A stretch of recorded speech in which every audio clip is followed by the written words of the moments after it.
Right. Hello, everybody. Yo, what's going on? Welcome to another episode of the Anime Mystics podcast. I am Roman, I am Steven, son of Kaguya-Sama. and I know we say this every time, but this should be a relatively quick episode. We'll- Famous last words. yeah, we'll see how it goes, and maybe we can finish this in 2 hours or something, maybe less. Yeah. Or That's what, the what, truth. or what usually happens will happen, and we finish in 3-4 hours. Right. Right. So just a quick update. Nothing too major this time, like big changes with how I'm going to be recording or anything. But I'm going to be uploading a video soon about what I'm going to be watching next season, and it will have a couple polls on there as well. I know I was kind of on the fence about doing it again, but I figure last time I only gave you all a week, so I kind of understand the lack of votes. So this time I'm going to try to give you all 3 weeks, so that you can at least go through what I would like you all to decide for me to watch. And I've already got them all picked out. I just got to make the video. Alright. So yeah, I think I saw a list that was talking about the upcoming shows, but the list that I'm referring to was like for the rest of this year and like 2021. oh really? Yeah, I was like, normally that list is only the upcoming season, but this one was all the way until next year. And I felt that they did that because everything was getting delayed like left and right. Yeah. So they're like, yeah, it might have been scheduled for summer or fall, but now it's like next year. So Right? Like Slime. Slime, Snafu, a Shield Hero. Did Shield Hero get delayed till next year? I don't know if it's next year. I think it got delayed one. Because I know Slime got delayed till what, January? Correct. And Snafu, I think, is still coming next season. Correct. But I mean, I'm not going to be able to watch it because I haven't finished season 2. So yeah, that's not going to be on the list. Then again, that was the one that gave me my first copyright strike a few months ago. So Jeez. I'm kind of skeptical about whether I'm even going to finish it. That's fair. We'll see how this goes for a little while, like me putting just the subtitles and the timer, and if it's working out, then I'll probably finish it and just do it that way. But like I said, I'll wait probably till the end of the season or something and judge how it's going. But I haven't gotten any new copyright strikes, so it's going okay so far. I briefly mentioned this before we started recording, but I was like, yeah, given everything that's going on in the world, right? So it's like, given that's everything that's going on in the world, you think they have a little bit more to be concerned about than copyright striking a small review channel, anime Right. review channel. Yeah, I think it's less somebody actually doing it and more they already have it set so that if they spot something, they get a cut. They give that person a strike.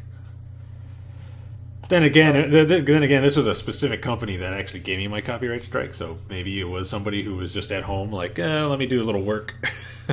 Just started browsing through YouTube, like, okay, this guy's got Princess Connect up. Let's strike him. And it didn't even have any video or audio or anything on it, so I don't know.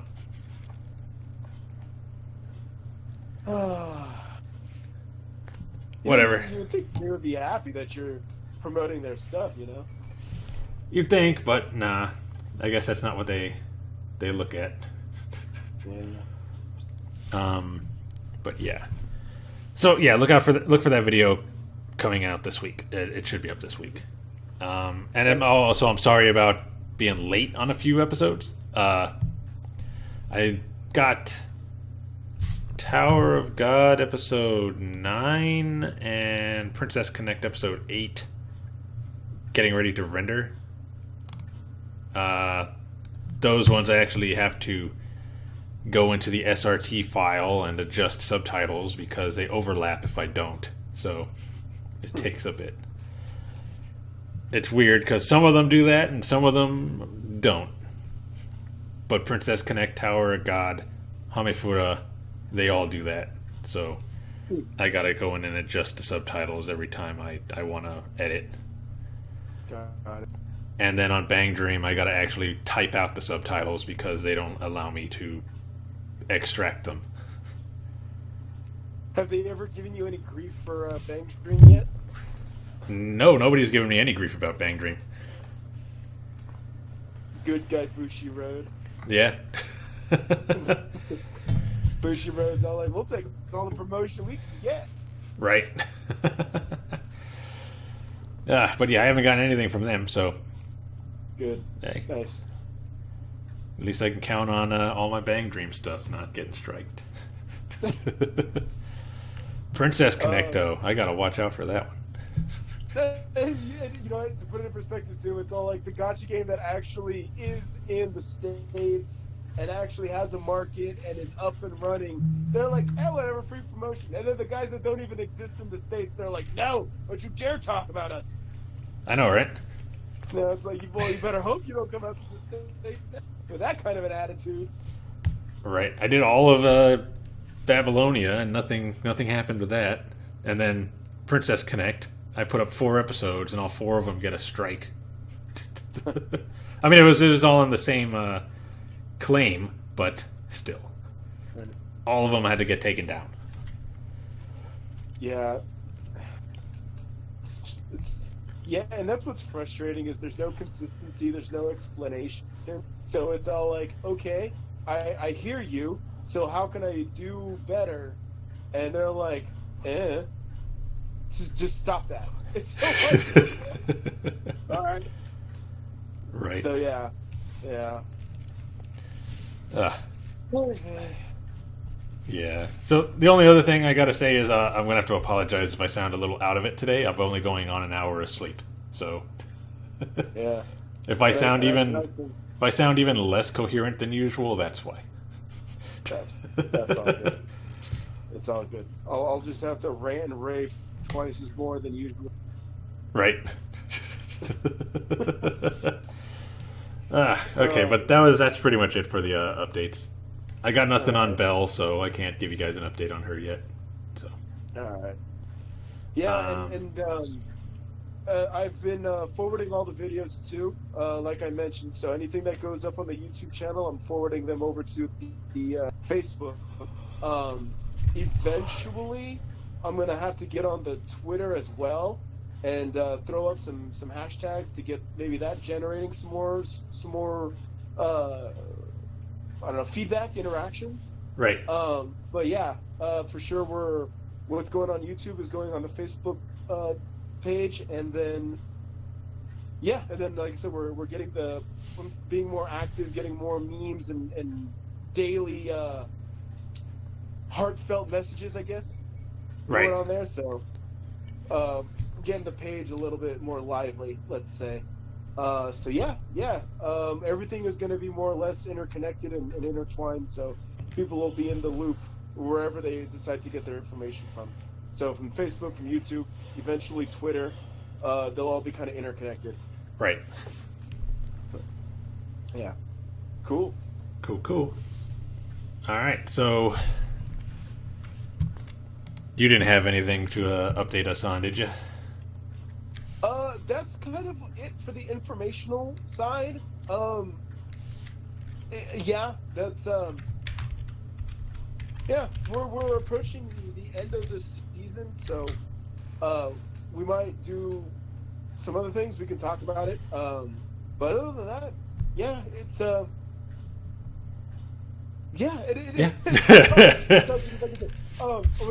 were also talking about everything going on in the world too. It's almost like everything is starting to slowly come up, but even things like anime and video game news are all kind of like in a holding pattern. Right. So it's like it's hard, you know. And as we said, shows were getting delayed and pushed back, and that's kind of like the only news. And it's like I can't really think of any major announcements or of things coming up in either anime, manga, or video games. I can't really think of anything that's leaping out of my mind or is like super like earth shattering right now. So yeah, but yeah, we'll talk some Kaguya, we'll talk some Villainess, we'll talk a little bit about FGO because they're making moves, and yeah, and that should be the episode. All right. And hopefully next time you'll get some sleep, we'll get some news, and we'll get into it. Cool. Yeah. All right then. Then let's get into the anime. Let's do it. So, going to talk about Villainous. I think we talked about it last week, but hey, they stopped with the filler episodes, and we actually got a real episode this week. Right. And so what's funny is that I made an observation a couple of weeks ago where I was like, watch Maria Campbell kind of be like the unintentional bad guy, and then I was completely wrong, and turns out Maria Campbell was like a bowl of sugar. Oh yeah. And so then they're all like, oh, then something is up with the student council president. Like, he's gonna be the romantic interest, like the actual romantic interest, and it turns out he's actually kind of a scumbag. Yeah. Then again, we talked about that last week too, didn't we? Did we? Yeah, because I remember bringing up. I was like, hey, I'm not the only one who thinks that the secret route was the student council president, right? Right. Because I remember her friend brought up in a flashback that there's a secret route and that he's really hard to do, and that the only thing was, I know in this episode they I guess fleshed that out a little bit more and said that he had red hair and gray eyes and did black or dark magic, but I don't remember them talking about that last time. I just remember them saying, yeah, they just said, oh, there's another route, a secret route, and it's really hard to get. And I was like, it's probably the student council president, because he's the only other one they show. And they never mentioned anything about him having dark magic or being a scumbag. Right. And then they kind of fleshed that out a little more in this last episode by going back to that flashback and adding a little more. But yeah. Man. Yeah. So it's like you thought he was going to be like a romantic interest, and it's like, oh no, he's actually the bad guy. Well, he is one of the romantic interests. It's just he's still a bad guy. And I use that term loosely because it's almost like, given the nature of this show, it's like I wouldn't be surprised if he converts by the end of it all. It's like, oh, he's really just misunderstood. Oh, that's definitely going to be the case. I mean, when he was doing what he did to Katerina, you saw he was crying. Yeah. So it's like, okay, there's something else going on here. I don't know. I don't know why he hates her, but there's something behind this that he is either being forced to do or doesn't want to do or feels like he needs to do or whatever. I don't know. Right. Yeah. It's like this series can't even have a proper bad guy. I mean, you really don't need one, but yeah. I was actually expecting another like filler episode. Oh, really? Yeah, because when they started at the end credit, like the after credit scene, when they show the bullies saying that they were gonna show all of her evil deeds and stuff. Right. I was like, okay, is this gonna be like some goofy episode? Because I mean, she hasn't done anything. Like, what evil deeds do you have on her? She ate all the dessert. That's what. And she's been tormenting Giordo with toy snakes. That's traumatizing, man. I was like, when they were like, she's too dumb to be mean, I was like, oh. Yeah. She's a moron. I was like, oh my. My sister isn't clever enough to be this this She's evil. a bully. She's an idiot. I'm like, oh my goodness. That was funny. She's all like, I'm glad that they're helping me, but I feel insulted. I'm like,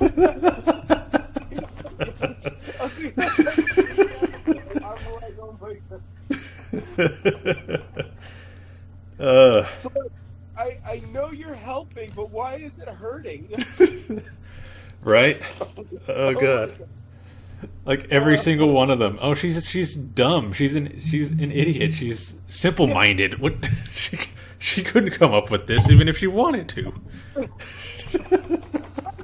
And what I think is messing with me even more is that, you know, any other time they're just so like, oh Katarina, I love you so much. Oh Katarina, you're perfect. You're the best. You're beautiful. And right now they're all just all like, oh, she's too dumb. She's such an idiot. But like, oh, every other time up to this point, everyone was just like, oh, you're amazing. You're lovely. You're wonderful. And now she's like, oh no, she's a moron. And so I'm just kind of like, what? You guys were showering her with praise, and all of a sudden, no, she's too dumb to be an evil mastermind. Well, I mean, that is kind of true, though. Right. Oh yeah, absolutely. We're not wrong. It's just this has never come up until this point. Right. Oh my god. Yeah, So, she was just that was, getting ragged on. Yeah, it was very, very, very warming.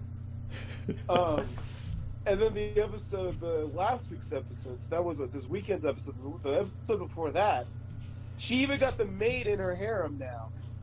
Yeah. Like, damn. Like, if you're not part of the harem, please raise your hand. Nobody raises their hand. Right. Man. So, It's like every character. Yeah.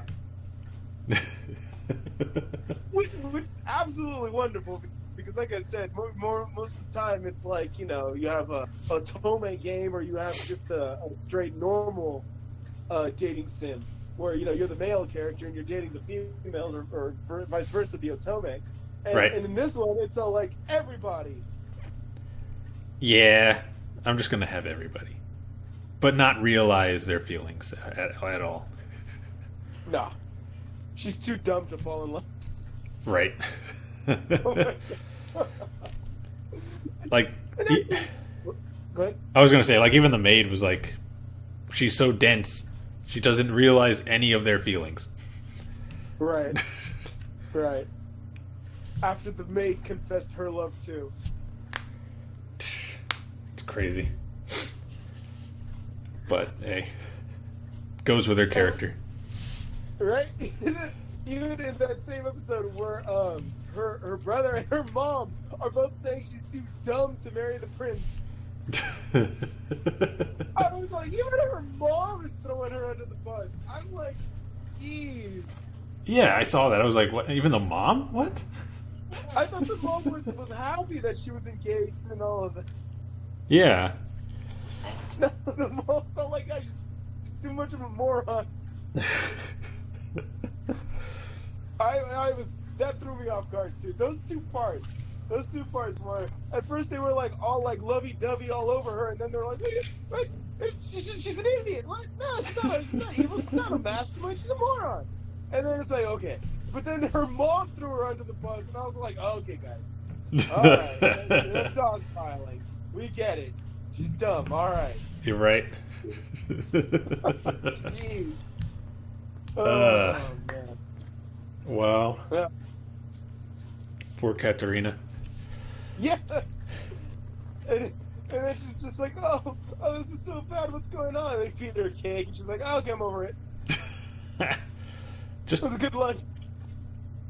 gotta feed her. That's it. She'll forget everything. Right? She'll forgive you. She'll be your friend if you just give her a cake or a macaroon or something.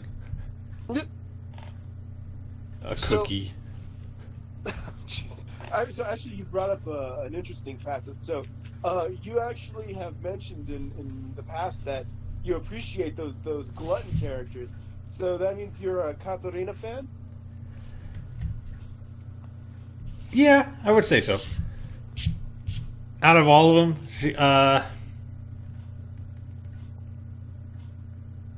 yeah, yeah, I would say Katerina would be my favorite from the show. I think, yeah. No, well, I mean, I didn't think I was going to take this serious. So, no, I don't. Katarina is adorable. But, I mean, if you're going by that logic, I think that I actually like Sophia. Oh, is that the white-haired, silver? Yeah, okay, her friend. Yeah. The Especially where she went like full on darkness there. You know, well, my ideal relationship would be we would go on an adventure or we would rescue the kingdom from the evil, and then it was like we would fall in love and go into the moonlight. And I'm like, oh my god.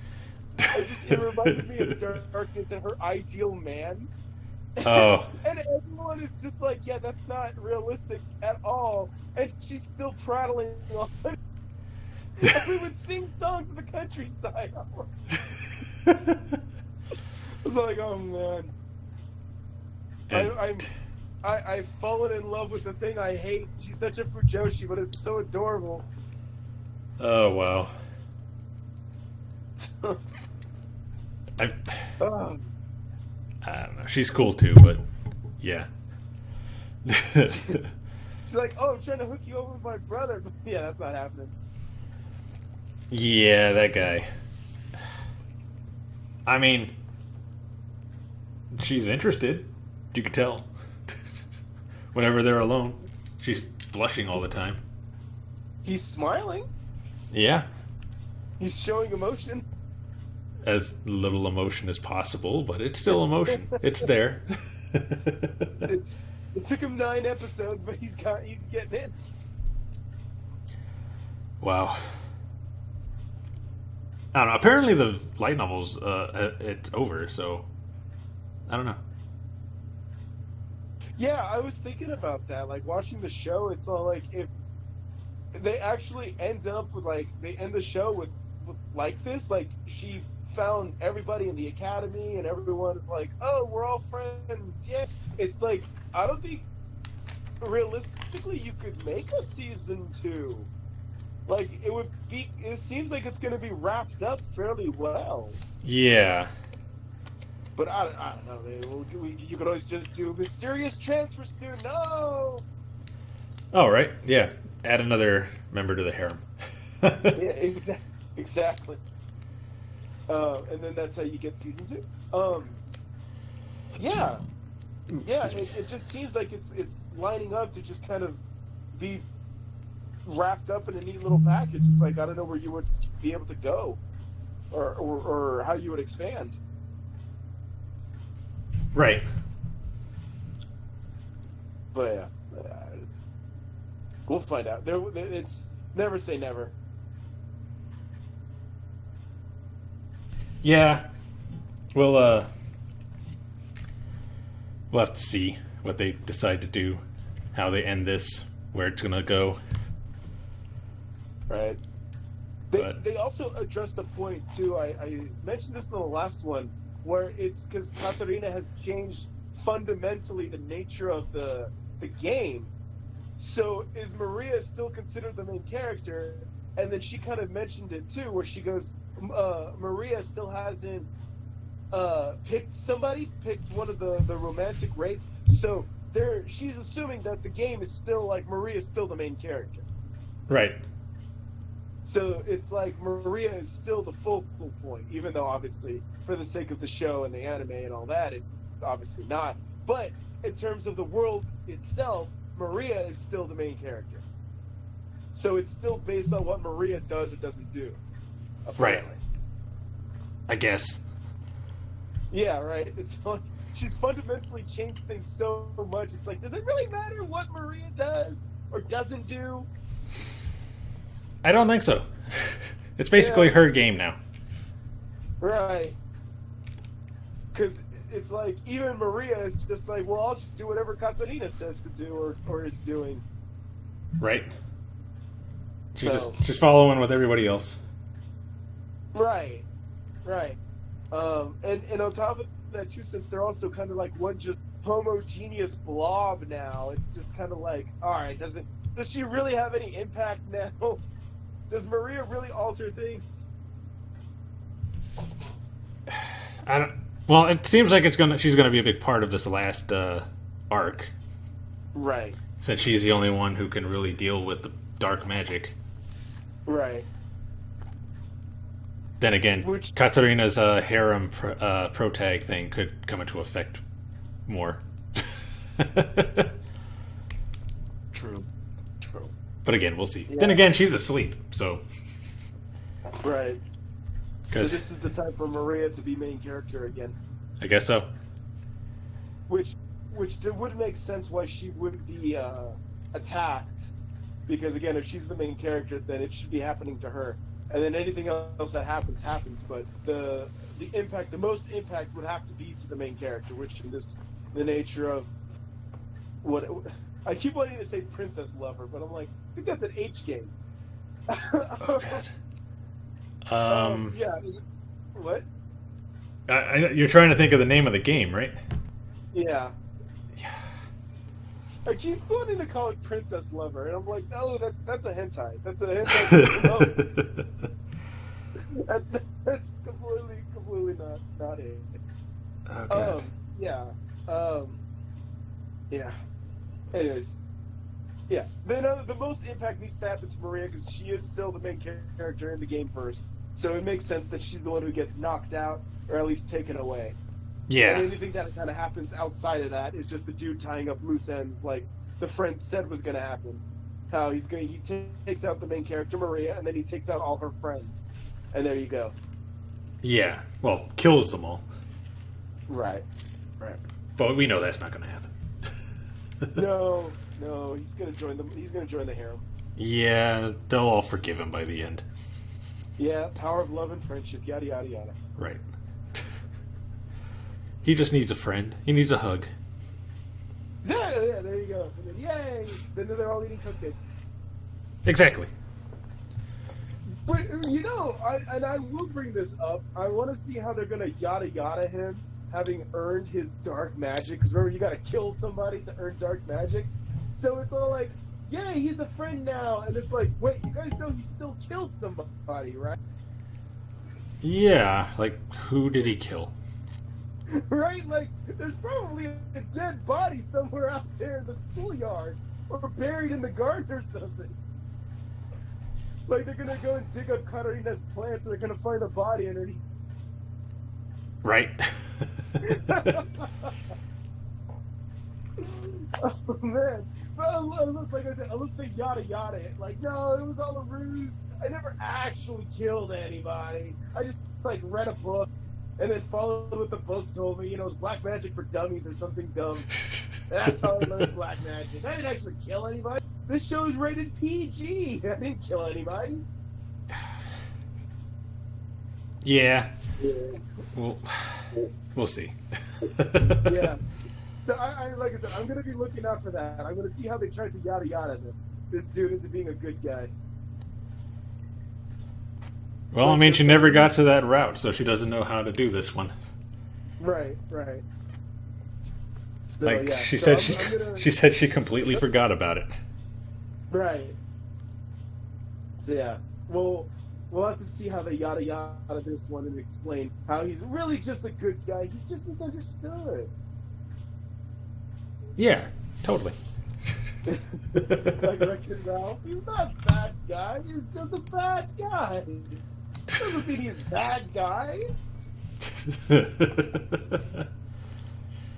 Thank you, Satan. Yeah. Thank you, Satan.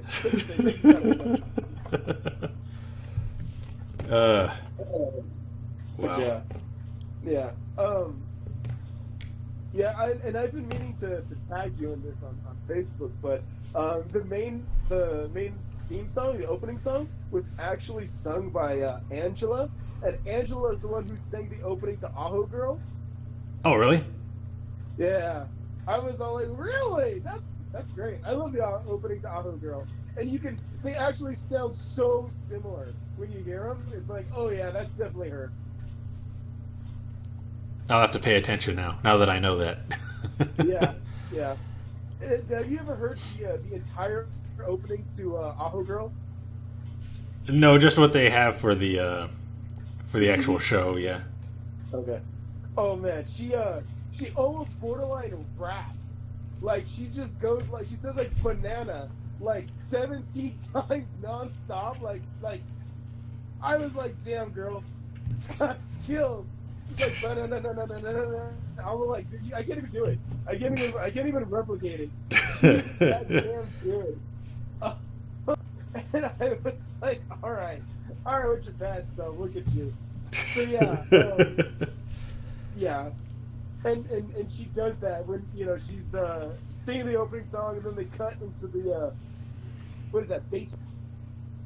The piano in the middle of the opening. Yeah. And they show all of Katarina's inside her head, the figments of her imagination, basically. Yeah. Yeah, she does that. Obviously, it's like elements she did in Naho Girl's opening. But yeah, it's great. So, but like I said, I'll tag you in it because I bookmarked the whole opening of Villainess, and it's good stuff. It's good stuff. Cool. And those are like the only two anime openings, at least, that I know that Angela did. It's like Aho Girl and Villainess. I don't know anything else she's sung. Probably she might just do only anime openings. So maybe I have to look her up. Well, then again, you just type in that name and you're going to get a bunch of different things. So I don't know how you would do that. Yeah. And actually, when you think about it, I mean, I'm not going to make comparisons between Aho Girl and Villainess, but I will admit that they both contain main characters that are kind of morons. Yeah, and they like a certain type of food. Right. And their moms both kind of brutalized them. Yeah. The mom is the mom in Aho Girl was, what'd she say, she was a gold digger? Yes, she admitted to it.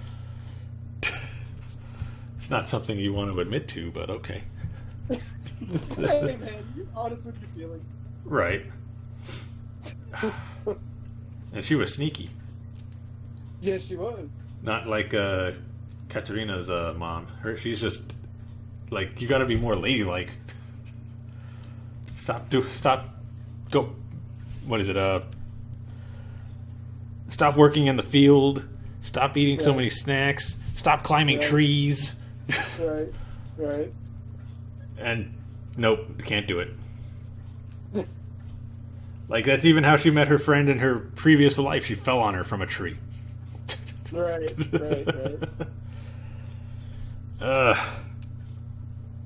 Wow. It's a good show. It's a good show, man. Sucks it's almost ending too. What a shame. Yeah, 2 episodes.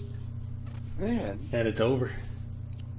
Man, this in terms of at least all the other shows, this one really felt like it flew by.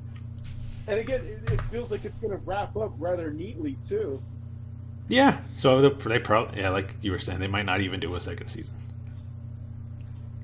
Yeah, I don't know what went on in the manga. I mean, if the light novel ended, obviously there you go. But yeah, I don't even know how many manga volumes are out there, and where they're at currently in terms of the anime and what manga volume they're on. I don't even know anymore. Right.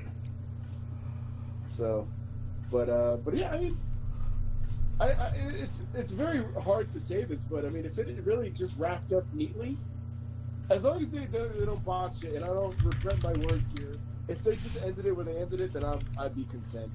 As long as it ends well. Right. Like I said, a lot can happen. We got 2 more episodes, and remember, we weren't expecting a filler episode where Katarina became Kirby, so anything can happen. Right. Pretty sure the Maid episode was a filler episode too. You think so? I think so. It felt kind of like a flashback episode, but not really, because while there were flashbacks, there were scenes that we hadn't had before. So correct. I don't know. Honestly, I think you're then right, again, because she did have that Christmas tree outfit, so Huh. Yeah. I liked her eggplant outfit better. So, you know. No, you're right. You're right. Because I almost skipped it because I was like, is this a recap episode? Yeah, I was thinking the same thing. Because usually when they do that, where they're like following another character and they're talking about the main character, they're just going to go back to like I said, to a flashback episode. Right. Just so happened that the flashbacks we got weren't shown before. So. Right. Okay. So I don't know. I don't know if it was actually filler or not, but it did kind of feel like a filler episode. I haven't verified that at all. So. Yeah. Well, if anyone listening to this knows the truth, sound off. Let us know. Just you don't need to give any spoilers. Just say made episode filler, yay or nay. That's it. Yeah. But yeah, I'm definitely I'm gonna keep going. I'm still watching. Finish this one up for sure. I hope so. There's only 2 episodes. Yeah. Let's do it. I'm ready. We'll get it done. Yeah, I'm ready to find out how much more cake she can eat in 2 episodes. I don't know. I'm kind of thinking that's how they're going to wake her up too. With cake. Yeah, with cake or something. You know what's funny too is that no one's even asking if she's ever going to get back into the real world. Everyone has just kind of like accepted that she's just stuck, forever being paranoid if she's going to get offed by her friends or not. Yeah. Well, I mean, she died in the other world, so. But I mean, like, Kazuma died in Konosuba. He still wants to go back home. Well, that's because Aqua said that he could go home if he defeated the Demon King. They never said anything like that about Katarina. She's just like, oh, well, you're stuck here. This is your life now. Get used to it. Deal with it. Here's some cake. And I mean, in the manga, I'm pretty sure, I don't know if it happened in the light novel. It probably did. I know in the manga, Kazuma did actually go back to the real world for like a chapter. No, for a chapter. Oh, okay. He had to go back to his house and clear his browser history. Oh, that's so Konosuba. But it wasn't just him that went. Darkness, Aqua, Megumin, they were all there. Of course. I forget. I think he took them to, what's the anime section of Tokyo? Akihabara? I think he took them there because he said, oh, I know a place where you guys will fit in just fine because they're wearing, their weird outfits. Yeah. So he took them there or somewhere and said, okay, you can hang around here. Nobody will look at you weird. And then he went home and did what he needed to do, and then they went back. Because there was like something Wiz had in her shop that allowed him to go back. Of course. Well, I say Akihabara, but technically speaking, Akihabara isn't really the anime part. It's more considered the electronics part. But Shinjuku could be it. Roppongi could be it. There's anime the anime part of Tokyo could be any number of spots. Yeah, I'll have to look at the chapter again, but I know there was some place in Tokyo he took them. Yeah, Shibuya, that could also be it. I mean, Darkness was trying to fight a van, so... that whole, look at this weird creature, and, trying to fight it. That always happens in that kind of situation. It was one of those. Mega Man, they had to try to keep her from using explosion, so... Oh, man. Please don't nuke Akihabara. That would be great. Thank you. But yeah. But anyway, yeah. So yeah, that's all I got. Like I said, I'm excited. This was a pleasant show. It definitely took a turn into what I didn't think it was going to go to. But I'm in it. I'm in it for the long haul. Let's finish it. I'm ready. Yeah, let's see how they're going to end it, and see if they're just going to say this is the only season you're getting, or leave it open. I don't know. Yeah, I think for sure they're going to at least finish anything that's covered in the manga. I think they're going to finish that, but in terms of going anything extra, like, I don't really see them making a movie out of this, for instance. Unless the Right. second season is a movie, but yeah. Yeah, that could happen. Where they're just like, we don't have enough material to do a full season. Just give them a movie. Right. And call it a day. Yeah. But yeah, that I don't really have much else either, so I think we're good on Villainous.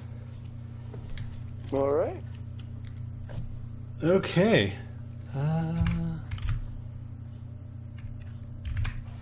So, Kaguya. They got the last couple episodes have been pretty funny because of Ino. She's been adding a pretty good dynamic with them. Well, what are we talking about? Kaguya. Kaguya? Okay. It's talking about Ino. Oh, Ino Miko? Yeah. Okay. So, I don't know. I don't even know where I can start. So, I think we might have touched upon this, maybe. I don't know.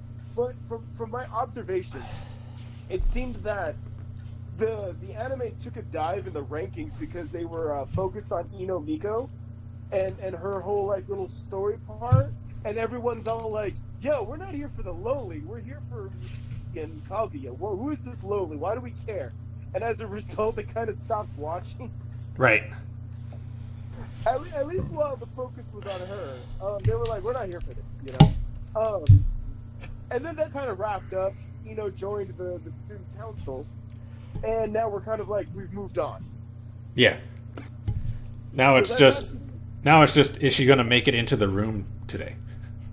Oh yes.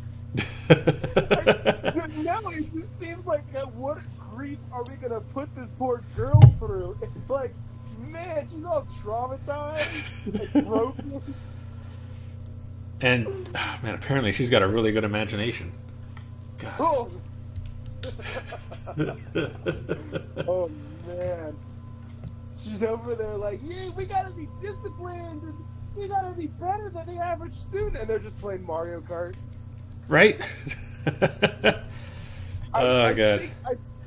I think I died a little bit more extra because Ishigami, okay, that's within his character to just feel like, screw it, I'm just gonna play Mario Kart on my Switch. Right. But when he did that, and Miyuki just kind of got up from the desk and walked over so chill, just took the controller and started playing, I was all like, that was so out of character, because he's always been so serious, and I gotta study and bust my balls, and student council, and then for that one scene, he's just like, whatever.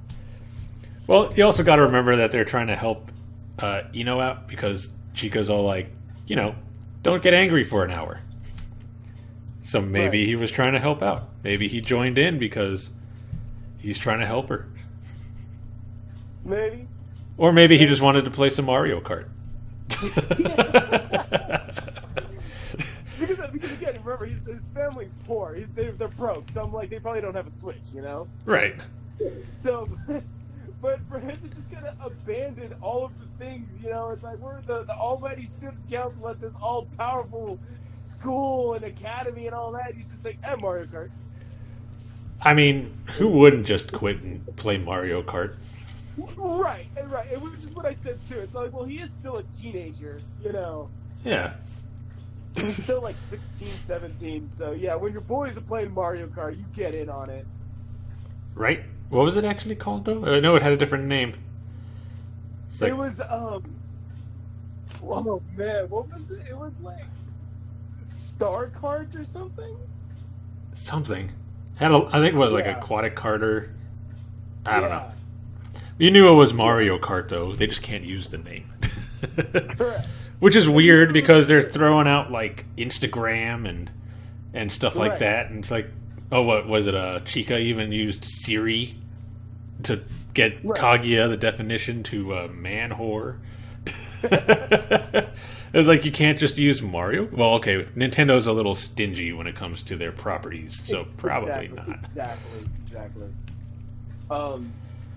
Because what was I doing? What was I? I think I was reading the article on High Score Girl where was it SNK? I think came at them because they were using all their like Samurai Showdown and King of Fighters, and SNK was just like, yeah. And this was like around the KOF King of Fighters 14, so when SNK was kind of coming back. Yeah. And they got super salty that high score girl was doing all of that, and so then they tried to do a lawsuit, but eventually they settled, and that's how SNK was able to be in High Score Girl and all that. And I mean, honestly, it worked out in their favor. It was free publicity for SNK. Right. So I don't even know why they went all that far. But yeah, Nintendo is super, super salty and particular about when you use their stuff. I mean, to be honest, I'm even surprised that they let him get away with a parody. Because like you said, you could tell that's Mario Kart. And right. Nintendo don't play around. And it's not even like, oh, Nintendo of America. It's like, no, all Nintendo.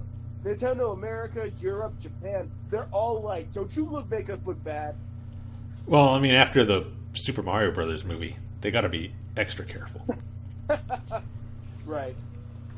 I had this discussion with a friend of ours when we were driving to AX, it was 2016, and this was after Shin Megami Tensei Fire Emblem came out, and I was like, oh yeah, man, they censored so much in the Fire Emblem Shin Megami Tensei in America, dude, it's so dumb. And he's all like, dude, at the end of the day, Nintendo, at least Nintendo of America, is always family friendly. So it doesn't matter what you think, they're always going to protect their image. Or aren't they releasing dating sims and uncensored Japanese games now? Yes. Yes, they are. I guess they're more uncensored than Sony is. Yeah. I guess they figure if they can't beat them with their graphics, they might as well beat them with the content. Exactly. Nintendo. There's a reason why Nintendo has survived for almost 3 decades. Right. Oh god. So, yeah. So yeah. And so yeah, going back to the thing, it was like, yeah, he just walks over there, just jumps and starts playing. And, Miko is just having a meltdown. Like, what are you doing? Trying not to, because Chica's over there. Like, no, you can't get angry. Remember, you can't be angry for an hour.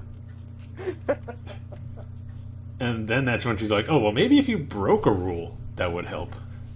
Let's go post some photos on Instagram, since we can't do that in school.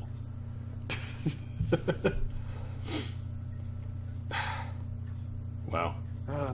Yeah. I wasn't sure how I felt about Miko, because when they introduced her, she was so stuffy and all that. I was like, eh. She still kind of is, but you're getting more comedy out of it now. Yeah, you're right. Like with this last episode where she's talking to a friend about what's going on in the student council, and it's like she's just got this huge imagination and has totally distorted everything that happened to make it seem like these people are absolutely horrible, and she's like some innocent girl that needs to go in there and just straighten them all out. And her friend's just like, no, let's look at this logically. What actually happened? And then it turned out that you thought that Kaguya was trying to take over the student council by dominating the president. Hey, I agree with Miyuki. I like the black ones. Yeah. She just walks in at the wrong time. That's all it is. I like how she thought that Miyuki was the bottom and Kaguya was the top. I was like, oh my god. Oh man.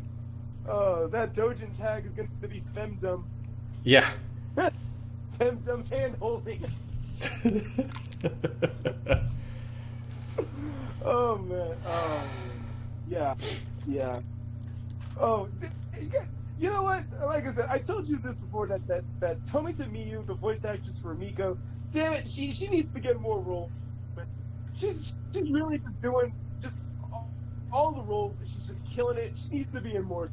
She's doing such a damn good job. Whose voice actress is she? For Miko. Oh, okay. Yeah. She's just doing such a good job,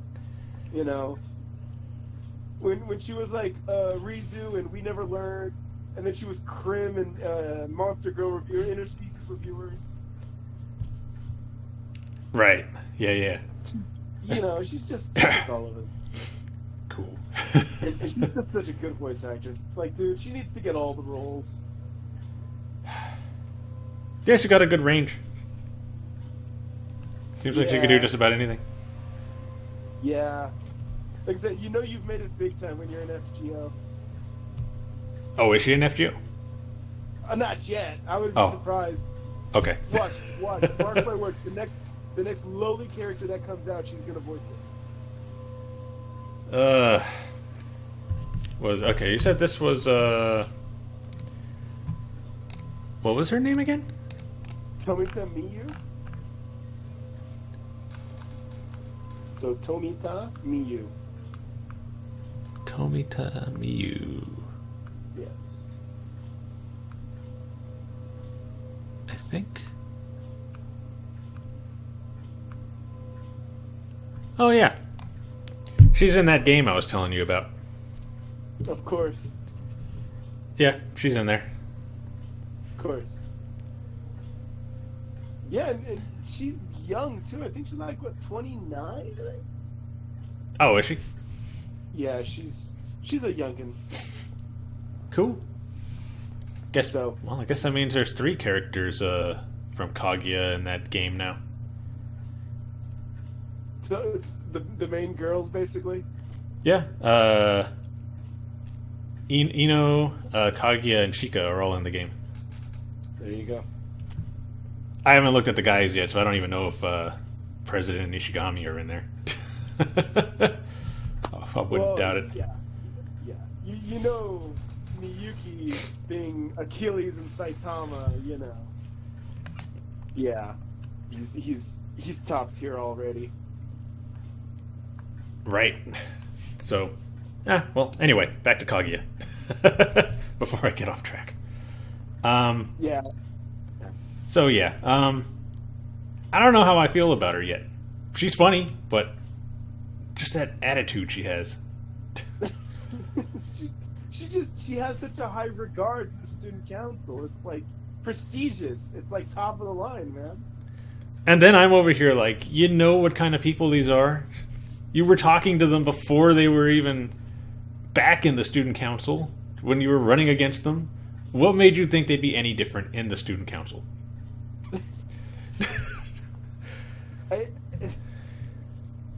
I think that in particular this second season, I think is really destroying a lot of the preconceptions we've had from the first season. Like I said, the way they just dropped everything they're doing just to start playing Mario Kart, Right. I think that stood out the most to me. Because it was, like I said, they were always so like stuffy and serious. And even in the first season too, in terms of like the storytelling, it was like Kaguya and Miyuki were always like playing 4-dimensional Death Note, you know, like Yeah. I outsmart your smart, outsmart your trap, outplay your card.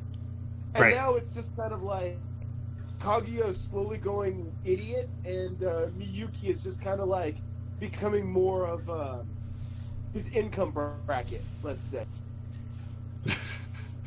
You know, he's broke, he's poor, he's always all like, oh, I'm just, you know, I just want to be a normal guy again. Right. Well, he would have been if Kaguya didn't ask him to go back to being the president. Correct. And even then, it's not like, you guys are the president, the student council of the most prestigious academy in all of Japan. I know we're going to play Mario Kart. We don't need to worry about our duty. Well, what do they got to do right now except focus on the sports festival? Which I love when Ishigami is just all like, oh yeah, even my own classmate is is looking at me weird. Like, why are you... I mean, the only one that actually went and talked to him was the vice captain. Right. And they didn't even really show her face. Right. What was it? I wanted to find out what what makes the cheer squad a bunch of normies? Then it hit me. Only normies joined the cheer squad. Yeah, he thought it would help him out. Like, maybe I'll get a little more normal. No, you're not. You're just gonna stand out and hate it, dressed in Kaguya's clothes. Oh man. Apparently that meme I tagged to it where he was wearing Kaguya's dress. Right. Apparently, I don't know. Maybe someone was just talking out of their butt crack, but they said that was from a spin-off where I guess it was like everyone's gender flipped. I don't know. I need to investigate this. I assumed it was just the manga scene, or the manga part of that scene, I should say. Okay. But yeah. But then at the same time too, it was all like female Ishigami actually had boobs. And I was all like, I think this might be a gender swap. Yeah. Oh god. Poor Ishigami goes through a lot. Right. At least he hasn't said he wants to die yet. No. And I also want to take this opportunity to remind you, he's also a first year. Oh, he's still a first year? Yeah, he's a first year, so he's in the same grade as Miko. Oh. That means they probably... I wonder what he did to her, because she hates him so much. That's why you ship them. You ship them together, because if they hate each other, then you have to ship them. Like, even in that, even in her flashback about what was going on between the president and like everybody in the student council, all it had was his name on his face. Like, she didn't even want to recognize his face. It just said Ishigami.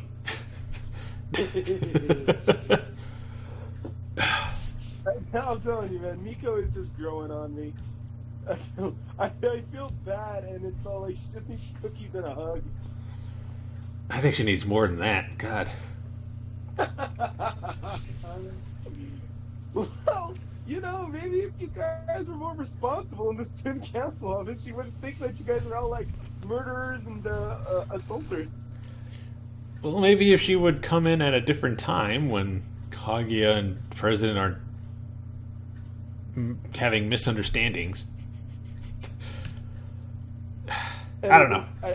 I go back to that scene where Chica was trying to get her to loosen up, and it's like they were actually doing fairly normal student council activities until she brought it up. Yeah, they were doing their job, but I guess just not good enough. Right. And plus everything she saw in the previous episode, it's like, what is she supposed to think?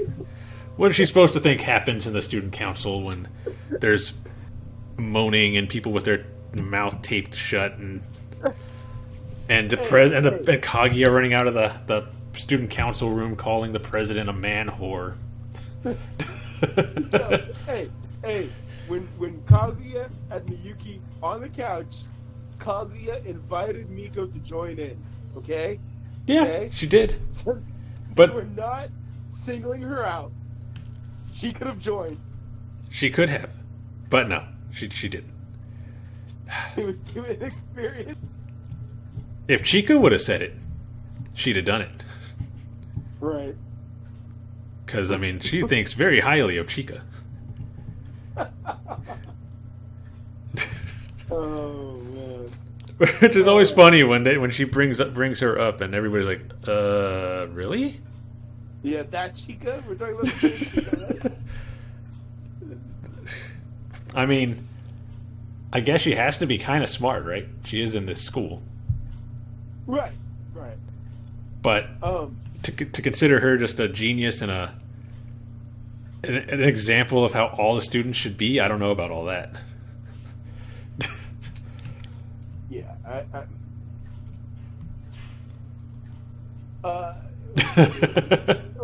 there's a scene in the live action where Chica actually acts kind of normal. Oh, really? She's not like a ditz. Yeah. And you kind of see glimpses of it throughout the anime. Yeah. Where it's like Chica's not really as dumb as she gives off, but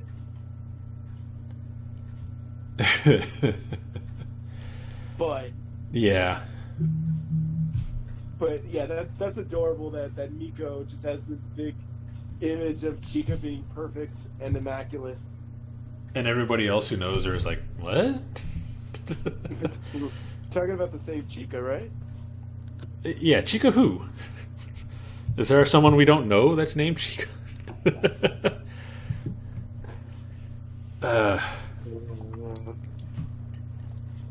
And Kaguya thinking she has heart problems because she collapsed. And what was it in this last episode? She thought she had something wrong with her brain. Right. Right. And so, okay, I've got a little confused, and I think I might understand it. But Hayasaka was blushing and getting flustered because Kaguya was arguing with the doctor, right? Was that what she was getting like all flustered over? Well, she was getting well, yeah, because of that, but also mainly she said because Kaguya was embarrassing her, and she goes to that hospital too. So right, she's just making her look bad. Okay. Okay. That's why she was getting so upset, because Kaguya was making her look bad, because she goes to that hospital too. She has to see the doctors there. She doesn't want them bringing up you being all, I guess, tsundere. That's what the kids call themselves these days. Yeah. She's like, no, there's definitely something wrong with my heart. I want a second opinion. We're going to another doctor. Yeah, I love that part. I was going to screencast that, but that doctor's a quack. This doctor's a fraud. And the highest doctors are like, he's like one of the best doctors in the world. He's a fraud. Getting a second opinion. No, yeah. Don't embarrass me any more than you already have.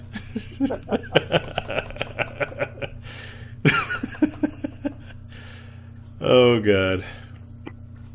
And that's another thing I want to say. Okay, look.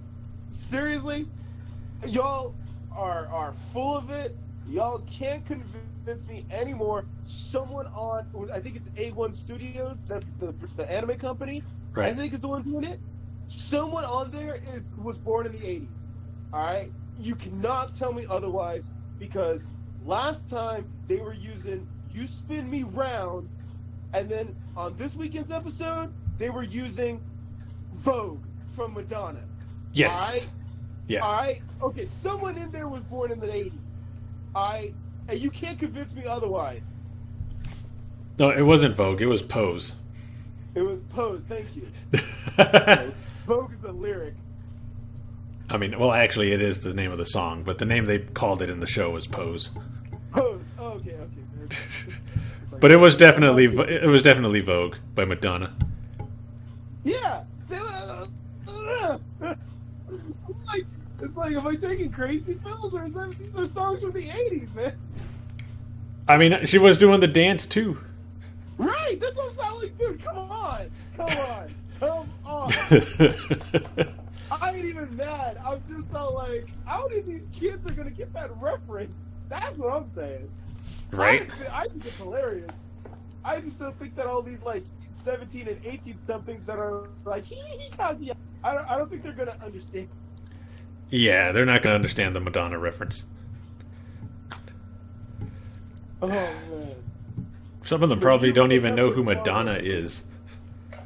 Right. Nowadays, Madonna's apparently taking, milk baths with rose petals? Oh, is she? Probably. Yeah. Wow.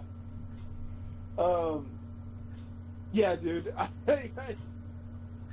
was all like, please, someone tell me that. Someone tell me that this is not Vogue. This is Vogue. This is Vogue by Madonna. Oh, it is. Oh man. I was pulling my hair out. I was like, I can't believe these guys. So I wonder what song they're going to use next time. Right? Like, that's fine. If y'all want to run through the 80s greatest hits, I'm down with that. Right. See what they used during the cheerleading section of the sports festival. Wow. What's funny is that I didn't look it up this time, but I looked it up the last time when I was like, okay, Kaguya is definitely using "You Spin Me Round," and sure enough, like on Reddit, people were talking about that. And now I didn't bother to look up the Madonna reference, but yeah, Oh, I don't even think you need to look it up. It's obvious. it's obvious. That one's very. I didn't hear the "Spin Me Round" one, but I definitely got the Madonna one. The "You Spin Me Round" was actually used like 2 or 3 times. So they used it on another episode. Like the next episode, they used it again. And so now it's like, I agree. Someone said that too. They were like, you know what? I can't wait till they put the series, like season 2 soundtrack, and I want to hear what they called that song. I'm like, I agree with that guy. I want to see what they call it. I'm pretty positive it was called "Pose" or something like that. Okay. Because they show they show the name of the song when she's playing it on whatever thing, what is it, like an iPod or whatever she's playing it on. They show the name of the song and the artist, Right. which was something like the Madonna or something. I don't know. Right. It wasn't subtle. That's what I'm saying. I agree. I 100% agree. Because, like I said, I missed the "Spinny Round" one in both episodes, apparently, because apparently it was in 2. Yeah. Yeah. And I caught the Madonna one, so. So, yeah, I'll have to go back and try to see that "Spin Me Round" reference. Hear it in the background. Yeah. I'll take a look. Maybe someone clipped it by now. I might be able to clip it myself, but yeah. I tried uploading a video that I clipped on my phone to my Facebook, and the quality got shot. And I did it another time, and the quality was perfectly fine. But my most recent clip that I put up to Facebook just came out like crap. I don't know what happened.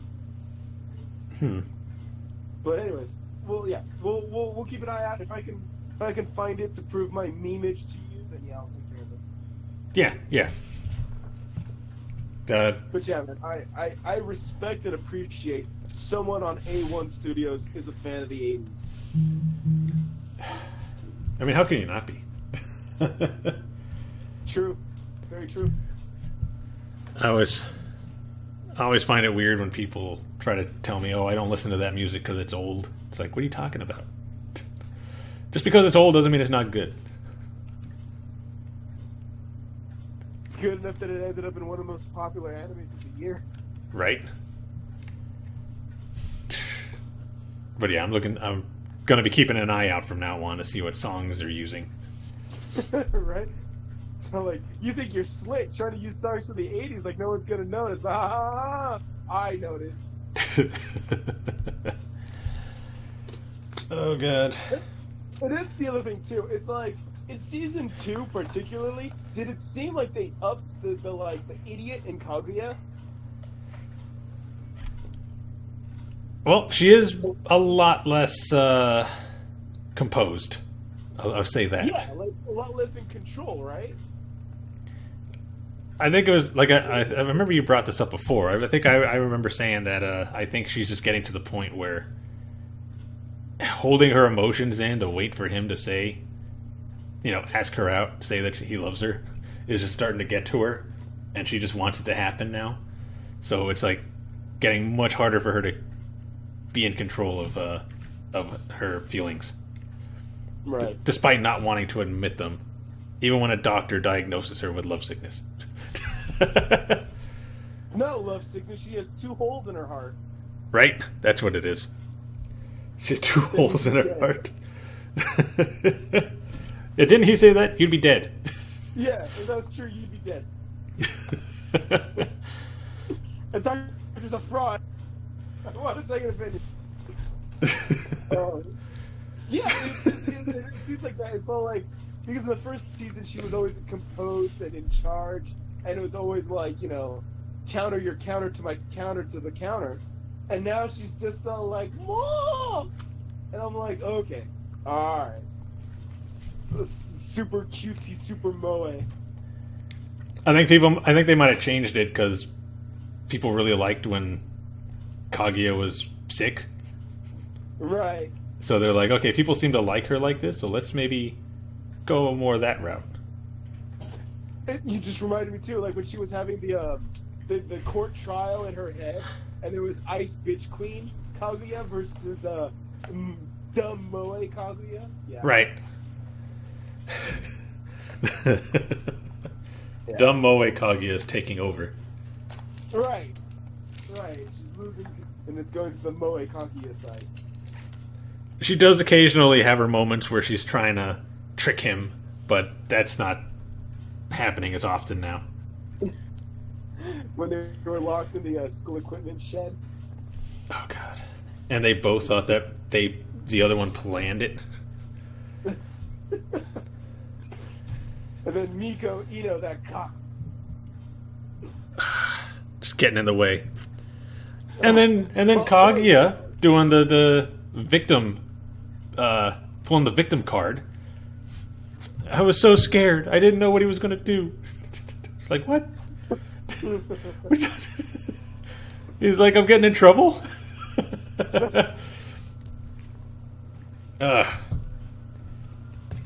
Wow. Oh. Cop cars. I hear sirens. Yeah. Uh-oh. Uh-oh. They're after me. We might have to cut this short. Yeah, they found out that you're watching anime illegally. I know, right? They're gonna run here being like, you can't be watching your manga. Illegally. They found out about all your copyright strikes. You're going to jail now. Right. That was at least the good thing about BitChute is that they didn't remove your channel if you got videos removed. No, for reals? Yeah, like I had multiple videos, like almost a whole season of a series removed, and I still had my channel. So YouTube, though, they give you 3 chances. Correct. And then you got to make a new channel and just start over. Right. I think what it is well, hold that thought. Let's hold that thought. We'll talk about YouTube BitChute drama in a minute. Let's wrap up Kaguya. Any closing thoughts then on Kaguya? Because Kaguya's in the same boat as Villainess, so we're about to wrap up. Do you think they're going to do season 3 of Kaguya? Do we have enough material for season 3? I think it's still going. Like, it's not even over. Oh. So I believe there's a lot of material for at least 2 more seasons. Oh wow. All right. I think I could be wrong about that, but I know there could be at least 1 new season. Okay. But did you watch the live action yet? No.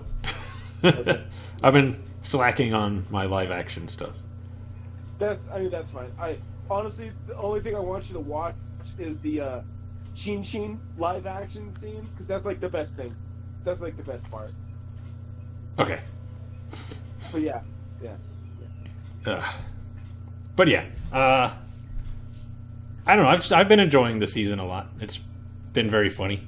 Kaguya's change in attitude and stuff has been, I don't know, kind of refreshing. Because now I don't have to think too much about what they're trying to do to get each other to admit that the other one likes them. Yeah. I like that they took all the good stuff of season 1 and they basically expanded on it. Like, right. Chika is still Chika, but you see moments where Chika's actually kind of brilliant. Yeah. They expanded on like Ishigami. They expanded on like Kaguya's Moe side. Miyuki seems more like just an average teenager. Yeah. And they introduced Miko, and like I said, at first I was kind of like, but now Miko is really, really, really growing. It takes. I'm not lowly at all. It's not my first choice, but man, that's 2 lowlies, man. In 1 season, you have Kokoro and Princess Connect, and now you have Ino, Miko, and Kaguya. God, what's wrong with me, man? I'm losing my streak here. We have to call the FBI. I know. Like, oh man. That's why the cops are outside. They're gonna grill you for info on me. I know, right? I think the only thing I would like to see happen is Ino's friend make more appearances. Because she seems to be the only one who can kind of keep her from having her imagination go completely wild. Because she knows exactly how she is and how she interprets things. And I think that would help out Kaguya and the president a lot more. Right. Also, am I the only one that thinks that it was Ishigami that left her that letter in middle school? No, that's reasonable. As far as I know, because I don't know, I read this on a Facebook post. They haven't revealed who did that yet, like even in the manga. But right. I think it was Ishigami. I believe it. I can buy that. Considering what he said during the election, I think it's highly likely it was him. Yeah. Yeah, I can buy that. I can buy that. Which is, I wonder what that's going to make her think of him. Is she going to get rid of it, knowing that it was him? She's gonna burn it. She's gonna get rid of it. Yeah. Like, I mean, he was basically like when she was yelling at Kaguya and what was it, Miyuki, about how they run the student council, and he's telling her, that's why you have a lot of enemies, because you're like this and blah blah blah, and then she tells him, shut up, I don't want to hear that from you, and then Chika says exactly the same thing. She's like, maybe you're right. Maybe I should change a little bit, be a little less mean. And he's just over on the side like, that's what I was saying. I said the same thing. But then again, it's Chika. You should listen to Chika. She's full of wisdom. What was it that Kaguya said? It looks like she has a new toy. Right. There is something wrong with Chika's family, apparently. Because her sister... Jesus. Remember what she was saying about wanting to do to Miyuki's sister? She wanted to tear her down and like emotionally and all this, and it's fun doing it, and it's like, what is wrong with you people? And then you got Chika here, who's like, this is somebody I can mess with because she'll do whatever I say.